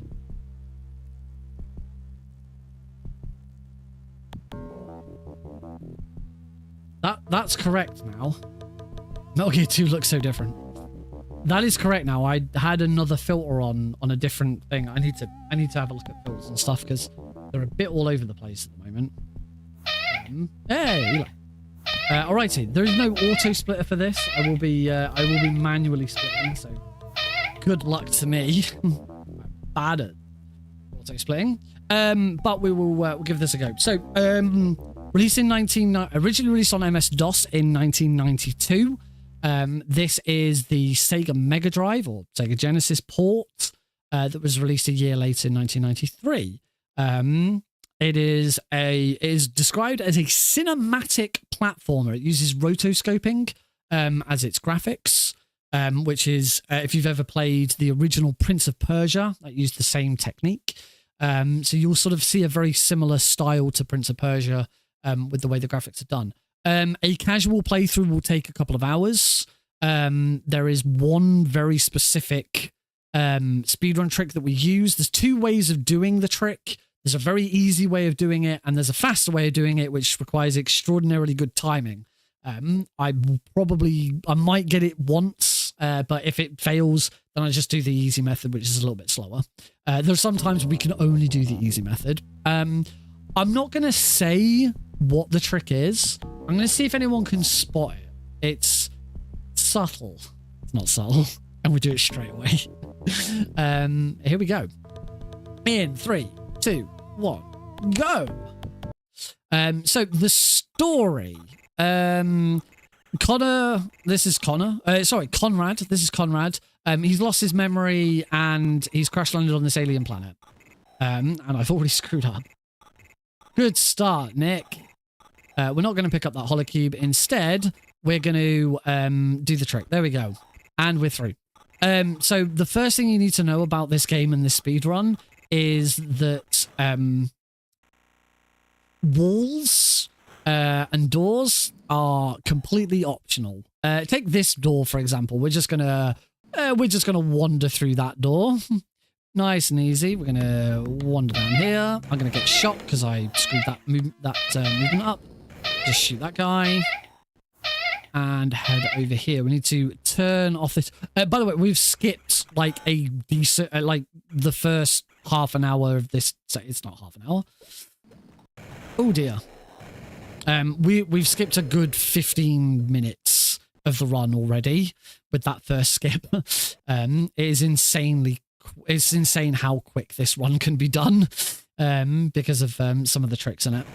Oh, Conrad, you did not climb up. I was expecting you to climb. So we're going to climb up here, take a jump over here, grab 500 credits, which is the only thing we actually need to collect in this area. Our actual objective right now is we want to reach New Washington, but New Washington is down a really big pit, and we can't get down the pit. This is Flashback, also called Flashback: The Quest for Identity. We're gonna do another wall glitch here, jump to here, and there's the big hole that we need to go down. But this man right here, he has got a teleport, a anti-grav machine that he can sell us. So we're gonna fall down here, and that is the first level complete. We move on to the second level. So this is New Washington. So this is not Earth. We are on an alien planet, a known alien planet, not like some mysterious alien planet that Conrad doesn't know. I say we're now in New Washington, and this area, this level, is going to make up the bulk of the speedrun. It's going to try. Oh, there we go. That is the faster version, and that is the best place to use it. That is the faster version of the wall glitch. Gonna drop down here, shoot that guy. There's a fuse on the floor here, so we'll pick up the fuse. Yes, the wall glitch kind of happens because you trick the game. Oh, a bit further. There we go. You trick the game into like Conrad moving in a way that I don't know how to describe it. It's weird. But all we do is we start running away from the wall and then turn back around whilst only holding that button. I'm going to drop down here.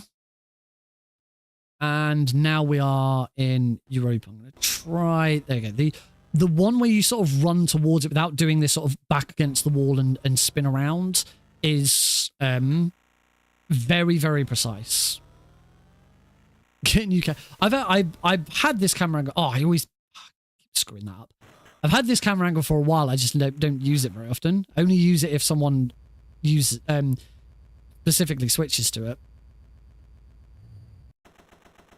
So right now we are going to grab a work permit. We don't know this yet because we haven't spoken to the guy who's going to do it. We were told... Oh, we also completely skipped. When I did that wall, there were two guys like shooting me. They're police, believe it or not. The police are a bit corrupt in this game. I was supposed to talk to the guy that they were with. He's Conrad's friend. He would have given Conrad all of his memories back. Basically, Conrad has been investigating an alien invasion, and his work was getting so dangerous that he decided to wipe his memory, clean it up. No, I didn't get that one, so we'll just do this version. He wiped his memory, saved his memory somewhere else, so that if he ever got captured, he couldn't speak, he couldn't talk, and he wouldn't know, his captors wouldn't know what they're doing. Oh, I forgot to split. Whoops. So they wouldn't know what he wouldn't be able to tell them anything because he wouldn't actually know anything. Our friend Ian back there would have given Conrad all of his memories back, and we'd have been able to we'd have then carried on the game and we know what's going on. We skip that, but the game kind of doesn't care that we skip anything. It just kind of keeps moving on. You'll see big signs there for Death Tower. Basically, Conrad wants to get back to Earth. And the way he's going to get back to Earth, the only way back to Earth, as a forger was would tell him if we'd gone and spoken to that guy, is I want to go this way. Is to win Death Tower. Death Tower. I've gone to the wrong place. I should have gone to Asia. Is to win the Death Tower game. The Death Tower is like is a TV game show, but it's like deadly, as you can probably tell by the name Death Tower.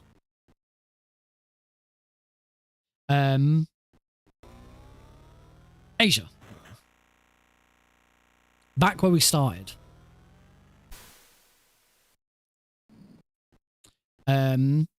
But in order to get into Death Tower, the forger, who again we haven't met yet, but we will meet him later. We'll grab this package. We're going to do another wall glitch. Go back this way again. Just drop down there. That's fine. And back into Europa. We now want to go... Yeah, I got the other one. Back to Africa. There are four areas in New Washington. Africa, America, Europa, and Asia. They're just named after continents. They're not the actual continents, obviously. Now, deliver the parcel, but we are being shot at by a policeman. Because that's what they do. We have completed our first job. The forger, we've got to get papers in order to get into Death Tower. The forger wants, it's either 3,000 or 5,000 credits. In order to get us the papers that we're going to need. Back to Europa. So we got a work permit. Oh, I should have split again. Told you. I am terrible at self-splitting. Really bad at it. Yeah, he wants a bucket ton of credits.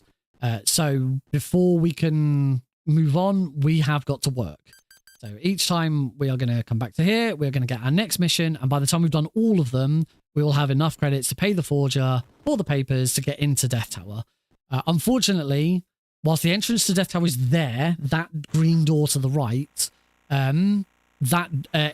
if we wall clip through that, you just die. You need to play the game.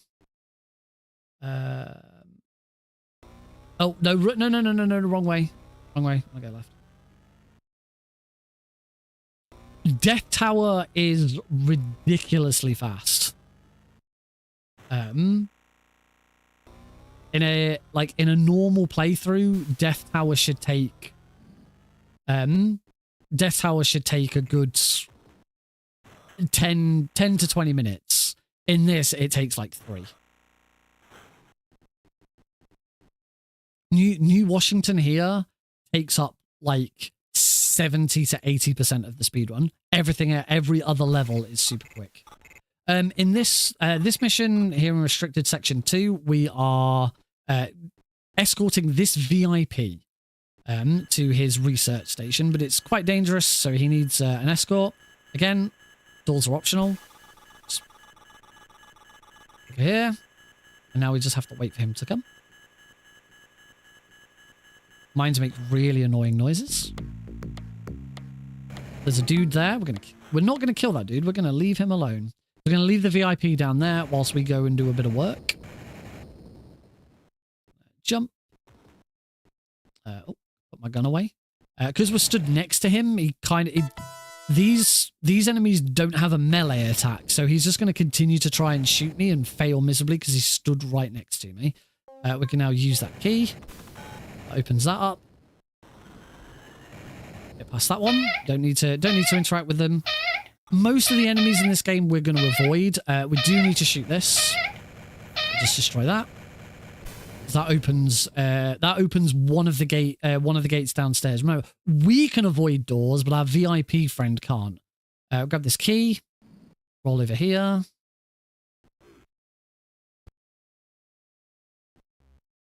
And I got, wow. Like, I'm getting so many of the faster versions of these wall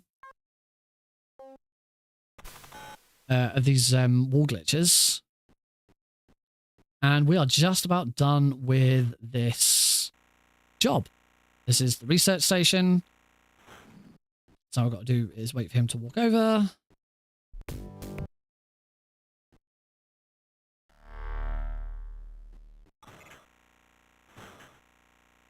I thought I'd set up the run GG on this. Oh, no, that's not right.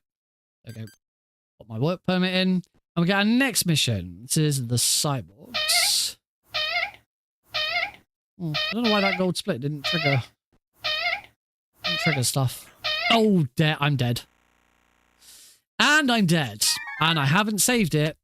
So we are back at the start of the level. So instead I will load it. I'll load a save state. Because we don't want to. That one. Not that one. Oh, I don't have any save states on. That says mission validated. What the hell are you doing? I don't know. I have no idea which mission this is. Is it this one? It's not that one. How many credits do I have? None. Okay, I have 0 credits, so this is the first mission. Oh dear. Oh, and it's this bloody save. I forgot to do a jump earlier. Unfortunately, there's nothing to do unless I switch RetroArch cores so I get my save states back. Yeah, that's one of the dangerous things about this run. It is very, very punishing if you die.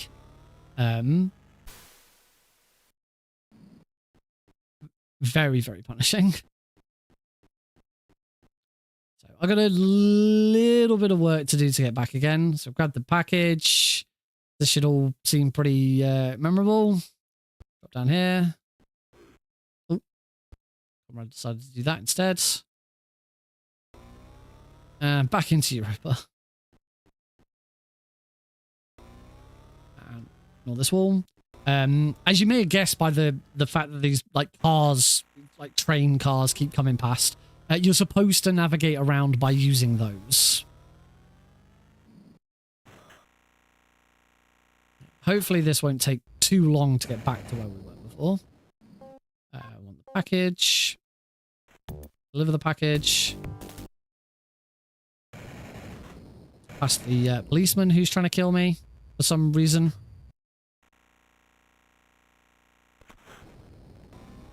Oh, he's still following me. Oh yeah, the policemen have jetpacks. They're kind of cool like that.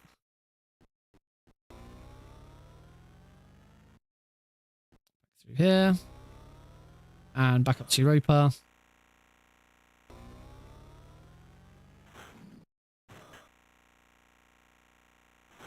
So we can go get the next job. We've got to do the VIP job again. But we'll get there.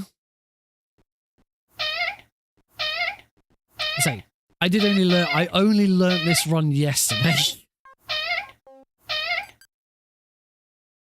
Right. So let's go do the VIP job again. Go for jump. Wee bump.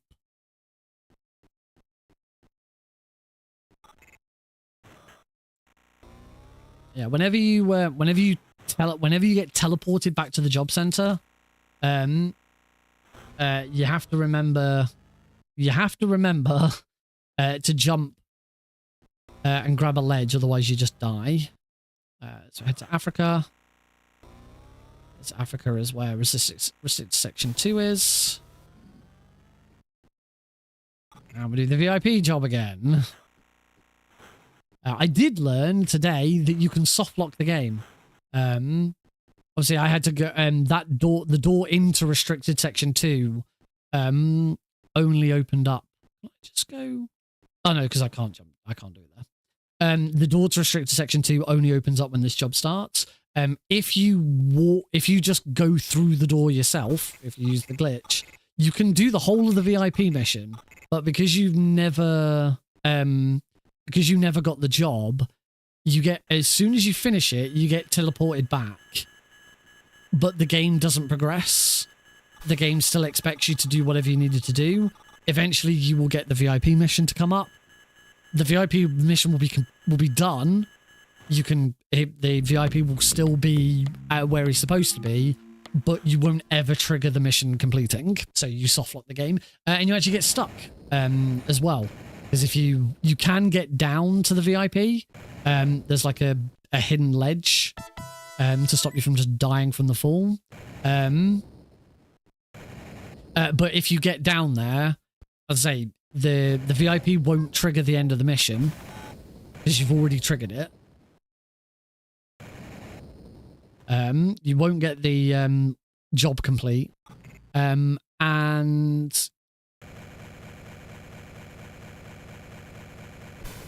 you can. I mean, you can. Oh, I didn't need to shoot this one. Oh well. You can use the lift to go. You can use the lift to go back up and down, but it doesn't. It doesn't help. It doesn't do anything. You are just soft locked. It's a shame. I was hoping I'd discovered something, but alas, no.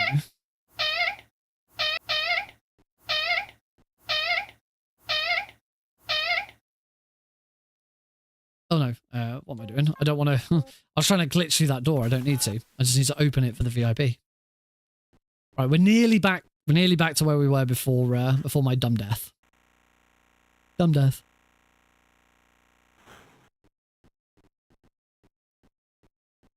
VIP is going to be like, yeah, you did it.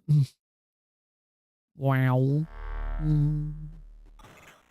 Right, on to the next mission where hopefully I don't die. In fact, what I should do is save it. I will just save. Let me just do a save state rather than using the in-game save system. The in-game save system will only save it. Will only save you a checkpoint for your current playthrough. It's not like you can use the save system to then. That's what I should have done before. You can't use the save system to save your game and then switch off and come back. I think you can in the PC version and like the more modern ports of this.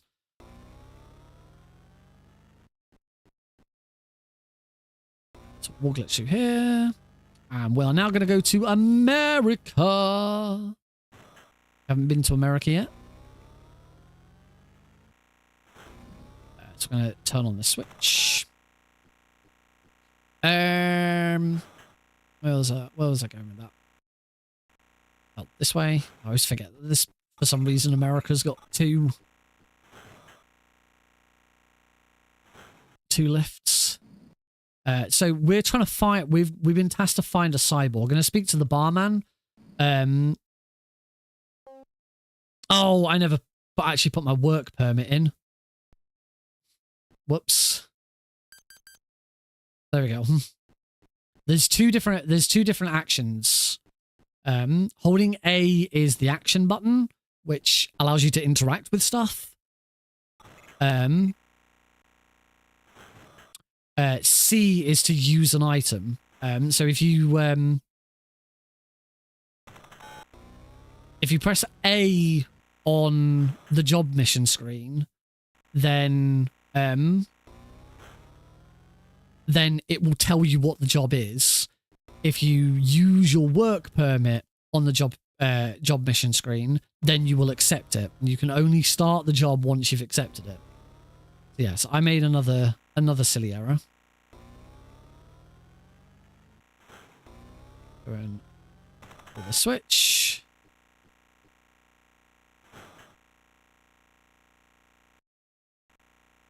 Oh yeah. Oh, damn it, I always forget. Only happened a minute ago.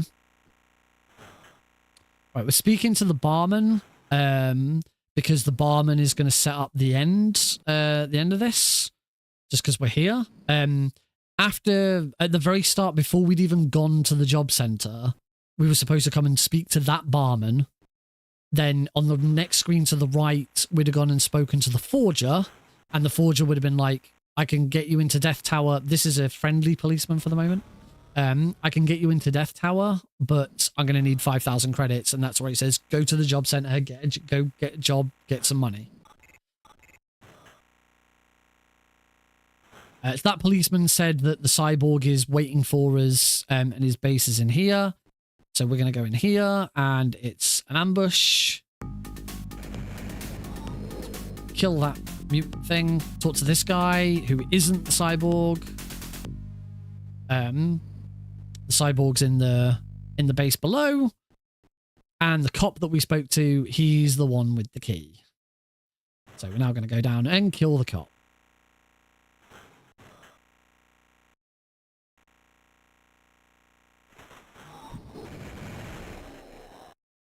And you'll get a pop shop off.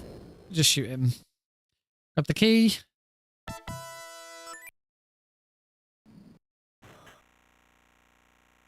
And now we can head over to the cyborgs.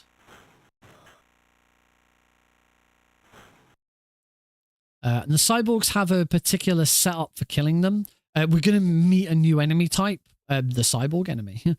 We're going to see these enemy types a lot. They're kind of like one of the main baddies. So we're going to wall glitch through here and immediately take a jump. Here they are. There's two of them. I'm going to jump up here, hold, wait for him to turn around. Shoot that one. Shoot that one. Oh, he moved. The cyborgs do this move where they'll like move really quickly after you shoot, and this is really slow. There's a much faster way of... I think he's dead. Oh, he's not dead. I don't know how that missed. He's still not dead. There we go. Now he's dead. I heard him die. Oh, and this one's going for a walk elsewhere. And he's up there now. There is a... I wonder if he's going to come back down here. There is a much faster way of killing these guys. But I completely screwed up the setup.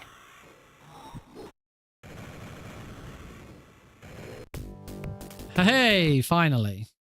Put my gun away and we are teleported back.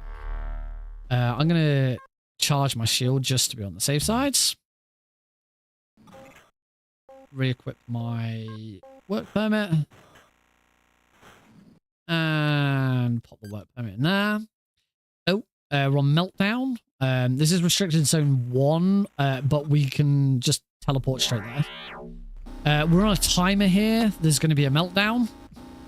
And we've been given some charge to put into the security unit to stop the place from going into meltdown. Luckily with the wall glitch, this becomes pretty easy. I shouldn't have jumped that second time.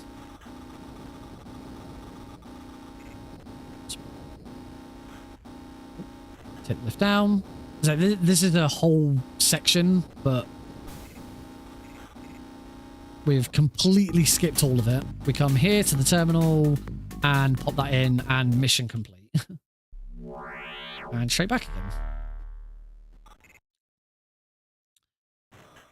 All right, onwards to restricted section 3, where for this mission we are expected to clear out. Basically, restricted section 3 has been taken over by a bunch of mutants and other horrible, nasty things. Here is restricted section 3. I'm going to pull that switch later. And the mission suggests that you need to clear out the whole area. You actually don't.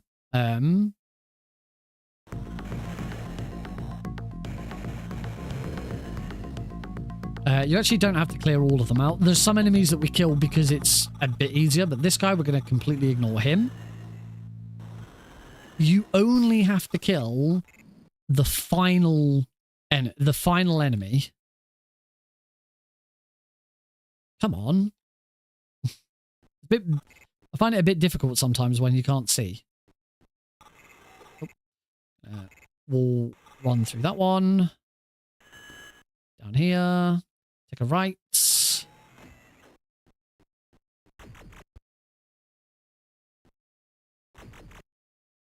And grab this credits, because behind the credits is a key.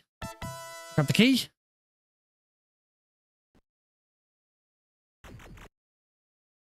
Climb up.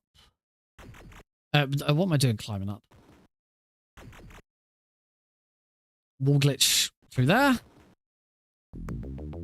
And we can completely ignore the policeman. Use the key here. We need to use the key because we can't. We haven't got enough space to wall glitch that. And that is that one done. You only have to kill that thing. You don't have to kill anything else. And that is it for New Washington. We now need to. We just need to clean up. Oh, there's another wall glitch I should have done there. Jump, grab, drop down. So we need to go back to America. So wall glitch through here rather than take public transportation.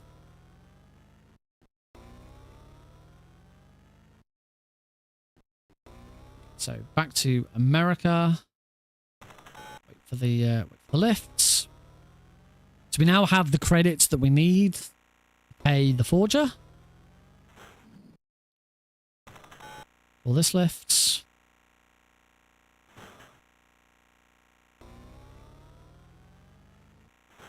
All this lifts.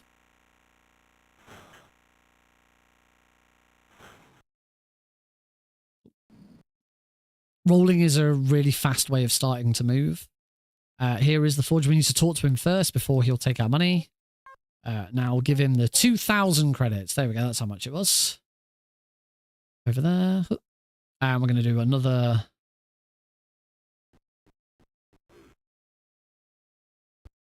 We'll clip through there. Back into Europa. And this is it. Finally.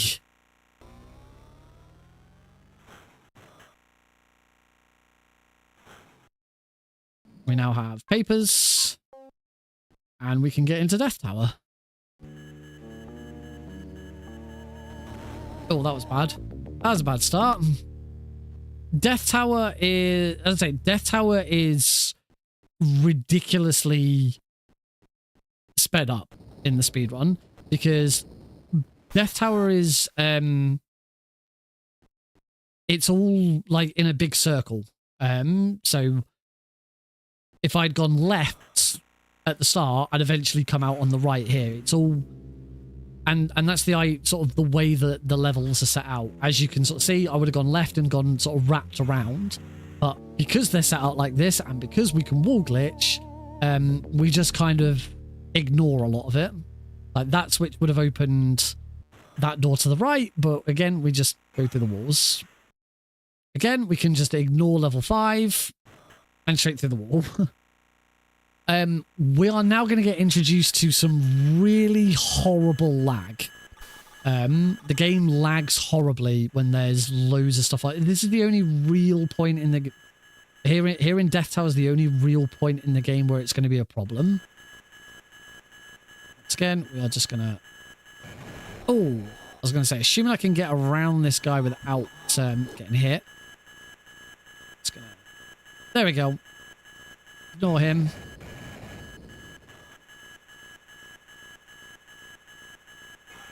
And onto level 3. Level 3 is a bit annoying. I need to kill one of these.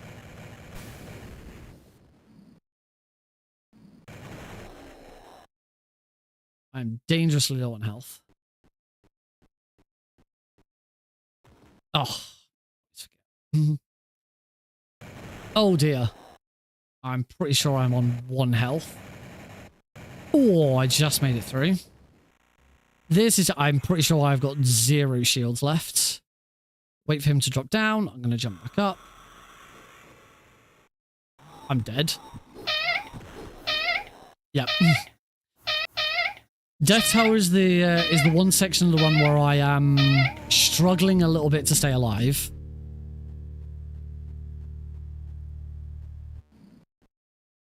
Oh, I didn't mean to do that.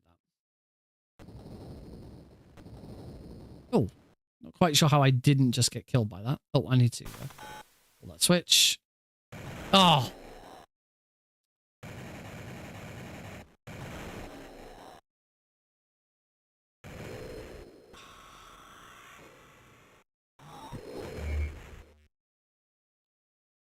This is the one bit of the run that I really need to work on.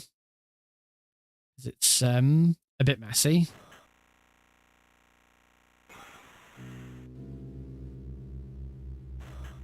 There's a lot of moving parts in this section, but say when done correctly, very, very fast. So as you can see, we just completely ignore a bunch of levels. Level 5 skipped.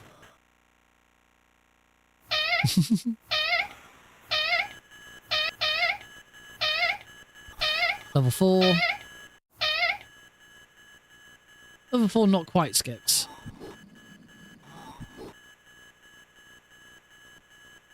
Roll there.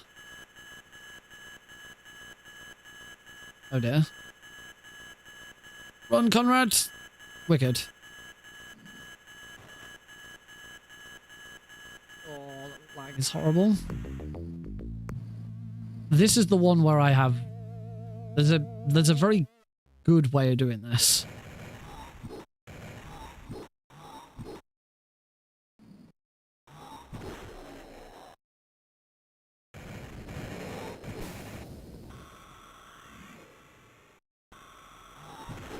Oh.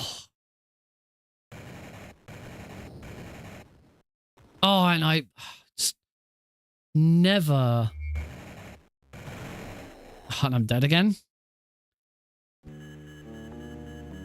Luckily, it doesn't take that long to redo.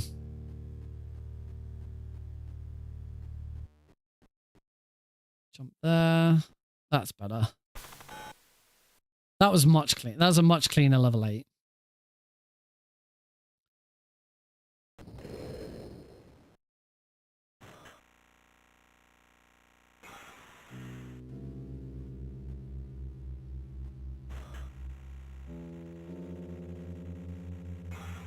It's level 7.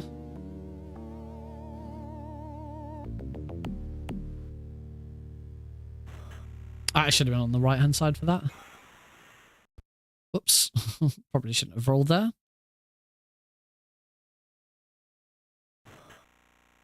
It's level 4. And jump.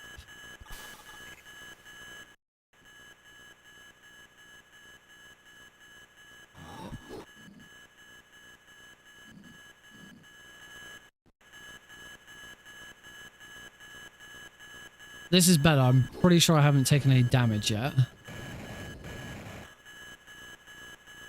This sets me up a bit nicer for this. That was a much better set of rolls.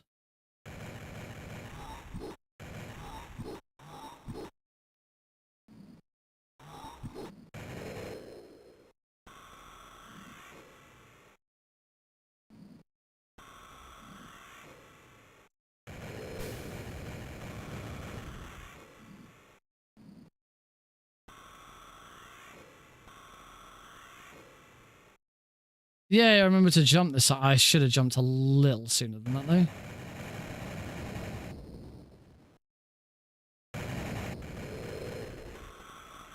I'm going to have to kill both of these. They're in my way.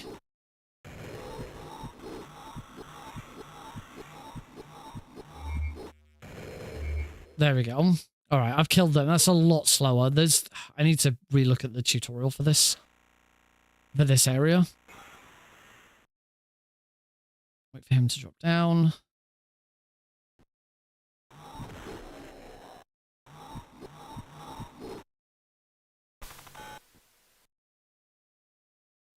I need to wait for him to come over.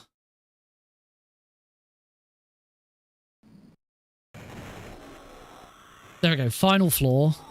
Final floor, and it's just a 1v1 against this guy. As soon as I beat this guy, Death Tower is done. Oh. I thought he was going to be on the other side of me. Oh, God.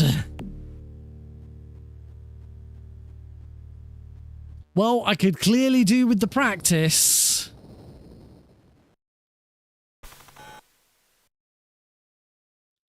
We're going to do it. I promise.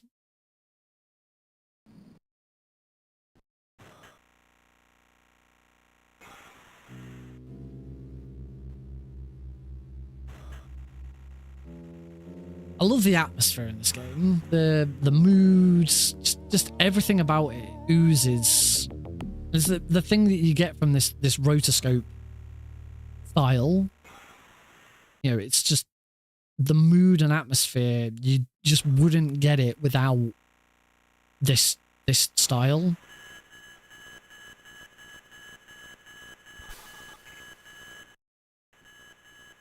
And it looks incredible as a result.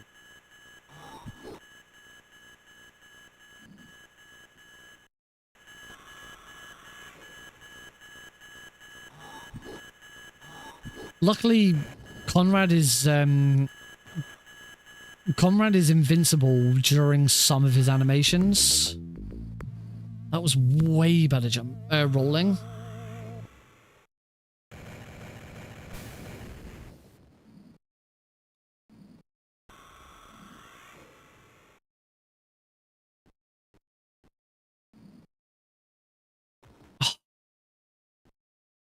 As this might work in my favor, I can get these two to jump down.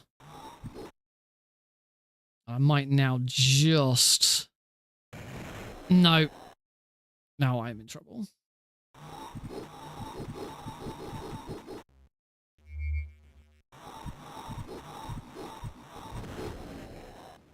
Yeah, because...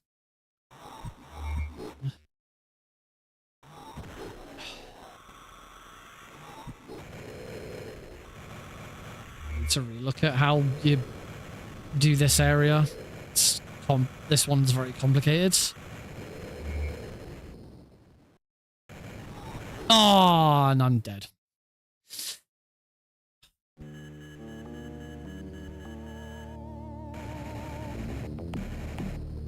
It is the most complicated, and it's the only really annoying flaw of Death Tower. Everything else is reasonably straightforward.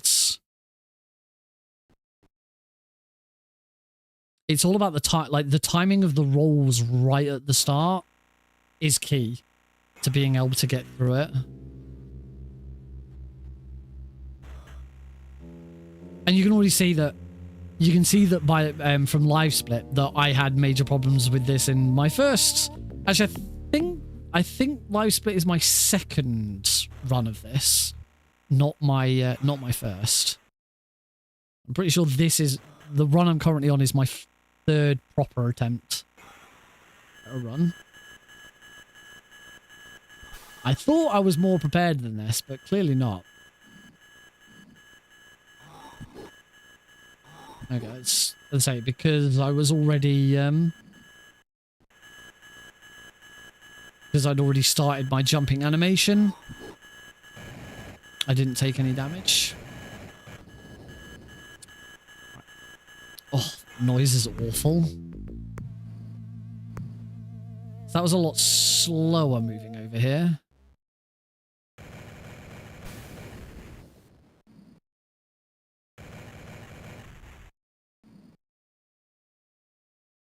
Oh, that thing bloody shoots you. Jump, comrade. I gotta jump earlier.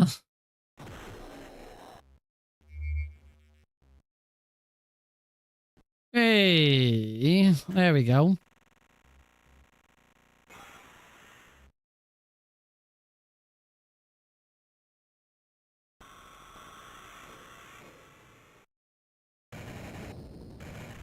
Get him out of the way. Wait for him to come down.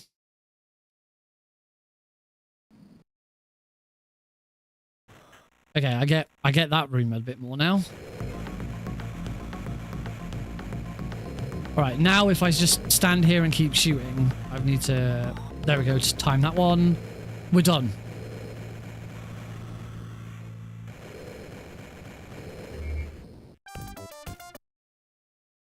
And we are now at Earth. So we have taken a shuttle to Earth. And we're not going to be sticking around in Earth for very long. This is another very, very quick area.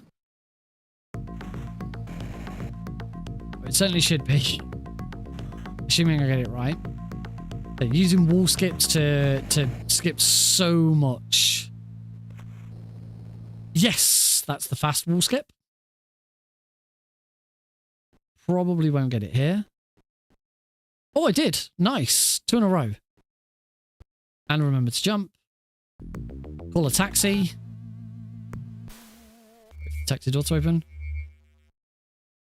And we just get transported to a different area of Earth. I'm going to wall clip through this wall. You should go up and shoot the glass at the top there. We're not going to do that. Pass some more of these cyborgs. Get shot there. With the shield, your shield has 4 hits, and every time you start a new level, it's reset. That's how with this game we get away with skipping so much of it. The very final level we're gonna skip, so like the final level we barely play at all. But some of the stuff that we skip, like particularly items, there's some really important items throughout the game, but whenever you start a new level, the game kind of resets itself. It kind of goes, oh, okay, you should have this. You don't. It's like the game. Say each new level. This is bad. Should have done. There we go. Get rid of him. Yeah. Whenever you start a new level, the game just like gives you all of the items that you should have, and at the same time you get your shield back. That's why you barely ever need to charge your shield, because you always start each level with 4 shields. Part of the reason for that is because the game works on a password system. You may have noticed that at the start of levels, the game's given me a password.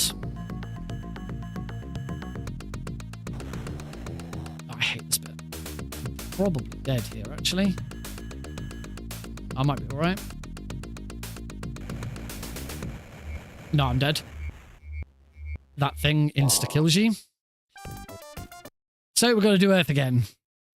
Luckily, as you see, we were at the end of the level there as well. That really was the end of the Earth level. I say end of the Earth level. The next level is still set on Earth. It's just we've been captured.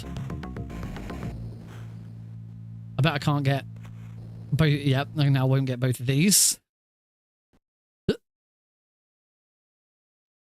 I get this one?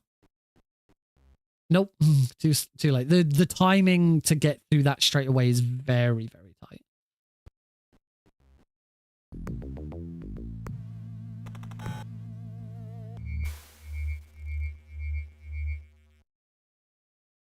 This does not take me long to get back to where I was. So we can go through this bit again. That guy. I need to have a look at the... There's no... one thing of note is that... Oh, heck. There's no guide for this run. No one has ever created a guide.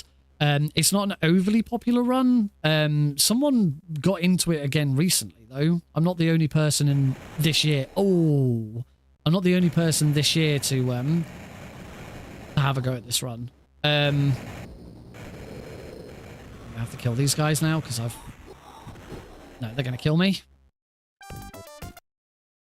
Start again. That was bad. I shouldn't have made those mistakes. But yeah, everything that I learned, I just learned from watching the world record and going from there. Luckily, the world record runner did include... Yay. Oh, wrong movement. The world record runner did include his key presses, button presses, which is always very handy. That's why they are always on my stream. Whenever I speedrun, even if it's a console run, as long as I have the capabilities of doing it, I will always show my key bindings on screen because you never know who is going to watch your run and use it as a tool to learn.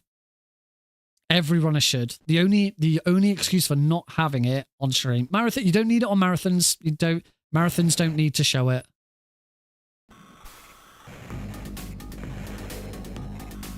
The only excuse for not having it is if you are like running you're doing a console run and it's literally impossible.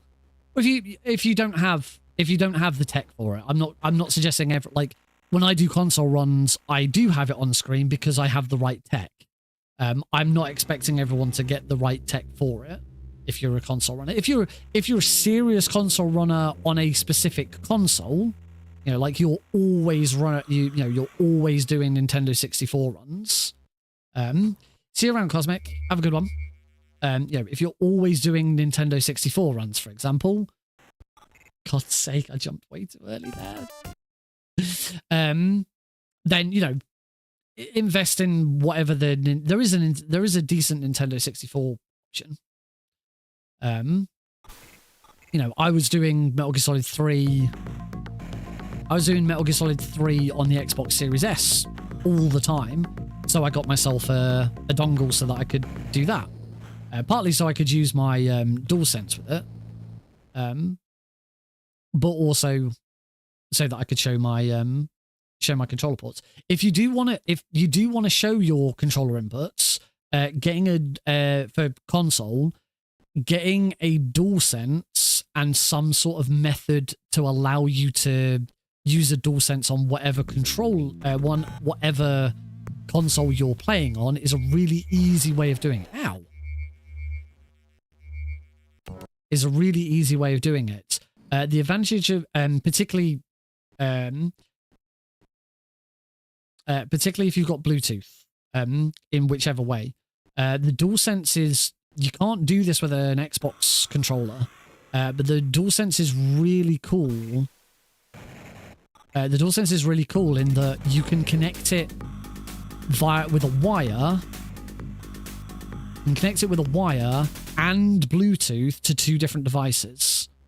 So, for example, when I've done Twin Snakes runs on my Wii, I have my DualSense connected to my Wii via a Bluetooth device, and then I just plug my DualSense into my computer, and voila, I have both. I'm controlling the Wii, and I have my inputs on the computer. You do not necessarily need to have your controller like. See, the GIMX is a very powerful tool for doing that, because you literally have your console, your computer inputs are what controls your console with the GIMX. Right. Jump, jump, stop. There we go. That's what I fail to do most of the time, is the stop. And we're done. There we go. We are now in prison.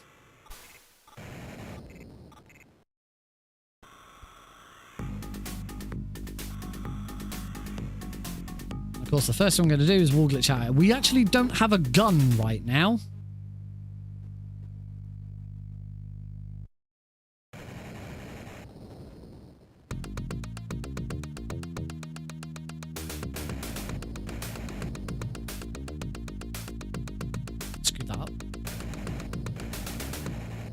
That's better.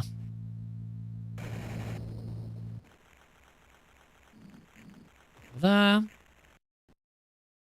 We're not going to be in prison for very long. Oh, I forgot to split again. God, I'm so bad at splitting. Oh, I always forget to jump there. If you jump immediately as you move onto the screen, you do that bit. And then one more little wall glitch, and we take the we take this teleporter. So I have to be stood that way. This teleporter takes us to the morph plant. You may have noticed there was one of these weird blue goo enemies. Ow. These goo enemies are the alien invaders. These are what are invading Earth and trying to take over. And this is what Conrad's been investigating. Think I'm going to die here. So we have now used their own teleporter to go to their planet.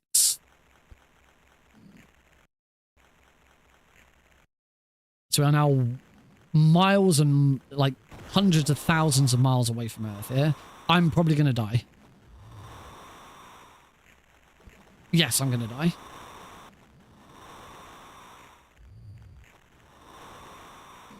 Maybe not. Killing these things takes ages. Luckily, we don't have to. We can drop all the way down here. Conrad does a very good job of hanging. Again, we can use multiple... Good God, I didn't realize I was at 52 minutes in this run. I was hoping to do this run more than once, but it was not to be today, unfortunately. We're going to do another cool glitch here. By standing in this spot, we now got a teleporter. A personal teleporter. You obtained the personal teleporter from the jail area, but we completely skipped it. Because we skipped it, the game goes, oh, well, as I say, the game, when you start there's a little secret ledge there. When you start a new area, the game gives you anything that you were supposed to have. Say, the reason for that, I started trying to explain this earlier. The reason for that is because it works on a password system. There's no checkpoints, there's no saves. there's a password system. Every time you start a new level, you may have seen that there's a password that appears on screen.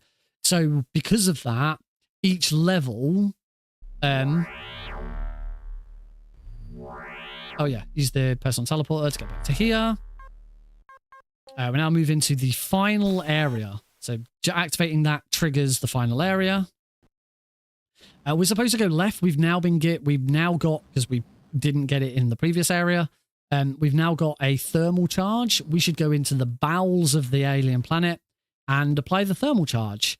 But we're not going to do that.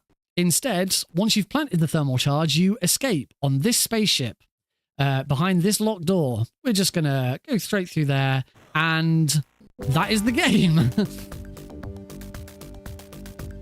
Finally, 54 minutes. That was awful. That is flashback. Yeah, final level is completely skipped. So you're supposed to go left. You go deep down into the bowels of the planet. You drop this thermal charge into the planet that's going to destroy it, and then you have to escape.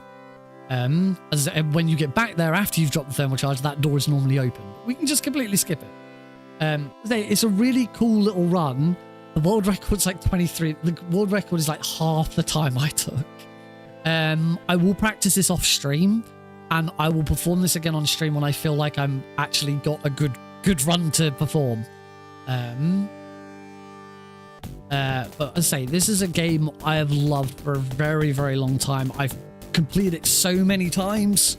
I never completed it as a kid on my Sega Mega Drive. I don't think I ever got past New Washington. I might have gotten to. There is indeed room for a lot of room for improvement. I think I might have gotten to Death Tower once as a kid. But the 25th anniversary edition is pretty good. You can get it on PC, on most consoles actually. I've got it on Switch and I've got it on PC. But the 25th anniversary edition is based on the SNES version of the game and not the Mega Drive version.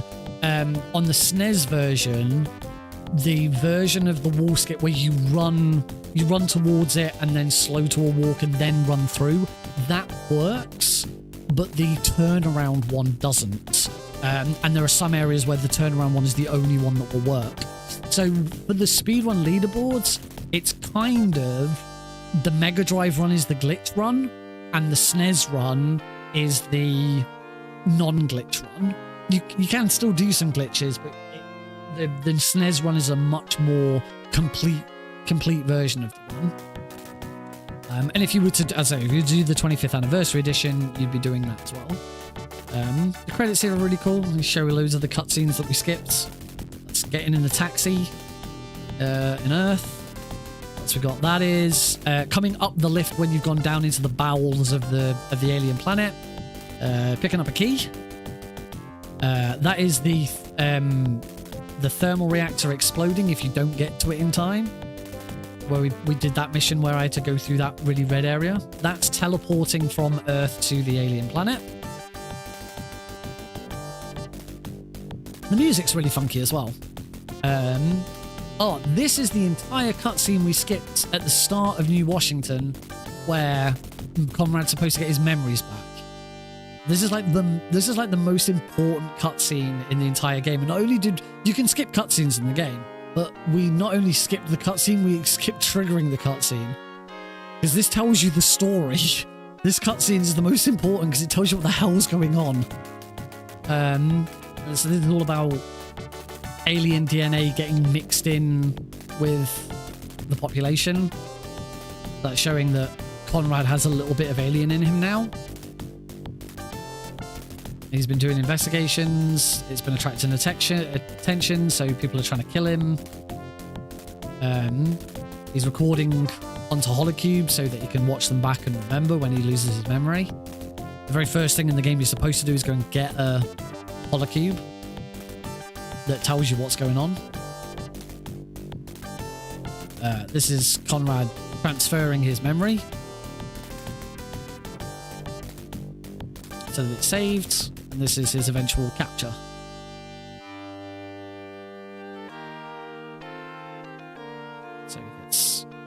So this is all a flashback.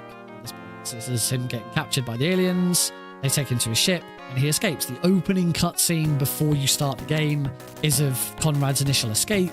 He escapes on a little hover bike, gets chased down and shot down into the jungle, and that's where the game starts. Yeah, really, really cool game. As I say, I'll practice the speedrun off stream. It's the wonderful thing about my Vita. I've got it on my Vita because I've got a Sega Mega Drive emulator on there that works beautifully. Oh, this is just before he gets captured. And yeah, that'll be something to bring back. I'd like to do this for a marathon if I can get good at it, because this is something you won't see in a marathon. Like, it's such a unique game. I love it. Really, really love it. I'm really glad I've been able to finally put it on stream. Alrighty. That is going to be it for today's stream. I hope you've enjoyed it. I know it's been a bit sort of all over the place. Congratulations once again to Rorschach for correctly guessing after all the clues that we were going to be playing Flashback. Thursday we might. I do need to play more MGS2. Thursday, I'm either going to do some more MGS2 runs, or I'm going to do... Oh, that cutscene. Oh, you can't see it very well. That cutscene is when Conrad wins Death Tower, and just the side of it, he walks on side on, he looks ugly as hell. That's the spaceship traveling from New Washington to Earth that he won. That's the trip that he won for beating Death Tower.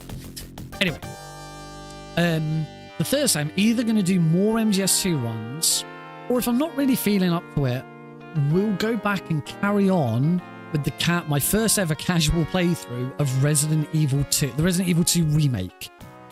Started it on Halloween, really enjoyed it. Lots of people enjoyed watching it as well. So it'd be nice to go back and carry on with that. I definitely wanted to continue with it. Yeah, that's what we'll do. So until then, have a great couple of days. Remember, Saturday the 21st of December is when I'm going to do the 5-game Master Collection. So that's how long I've got to get Metal Gear Solid 2 up to snuff again. It's got a month.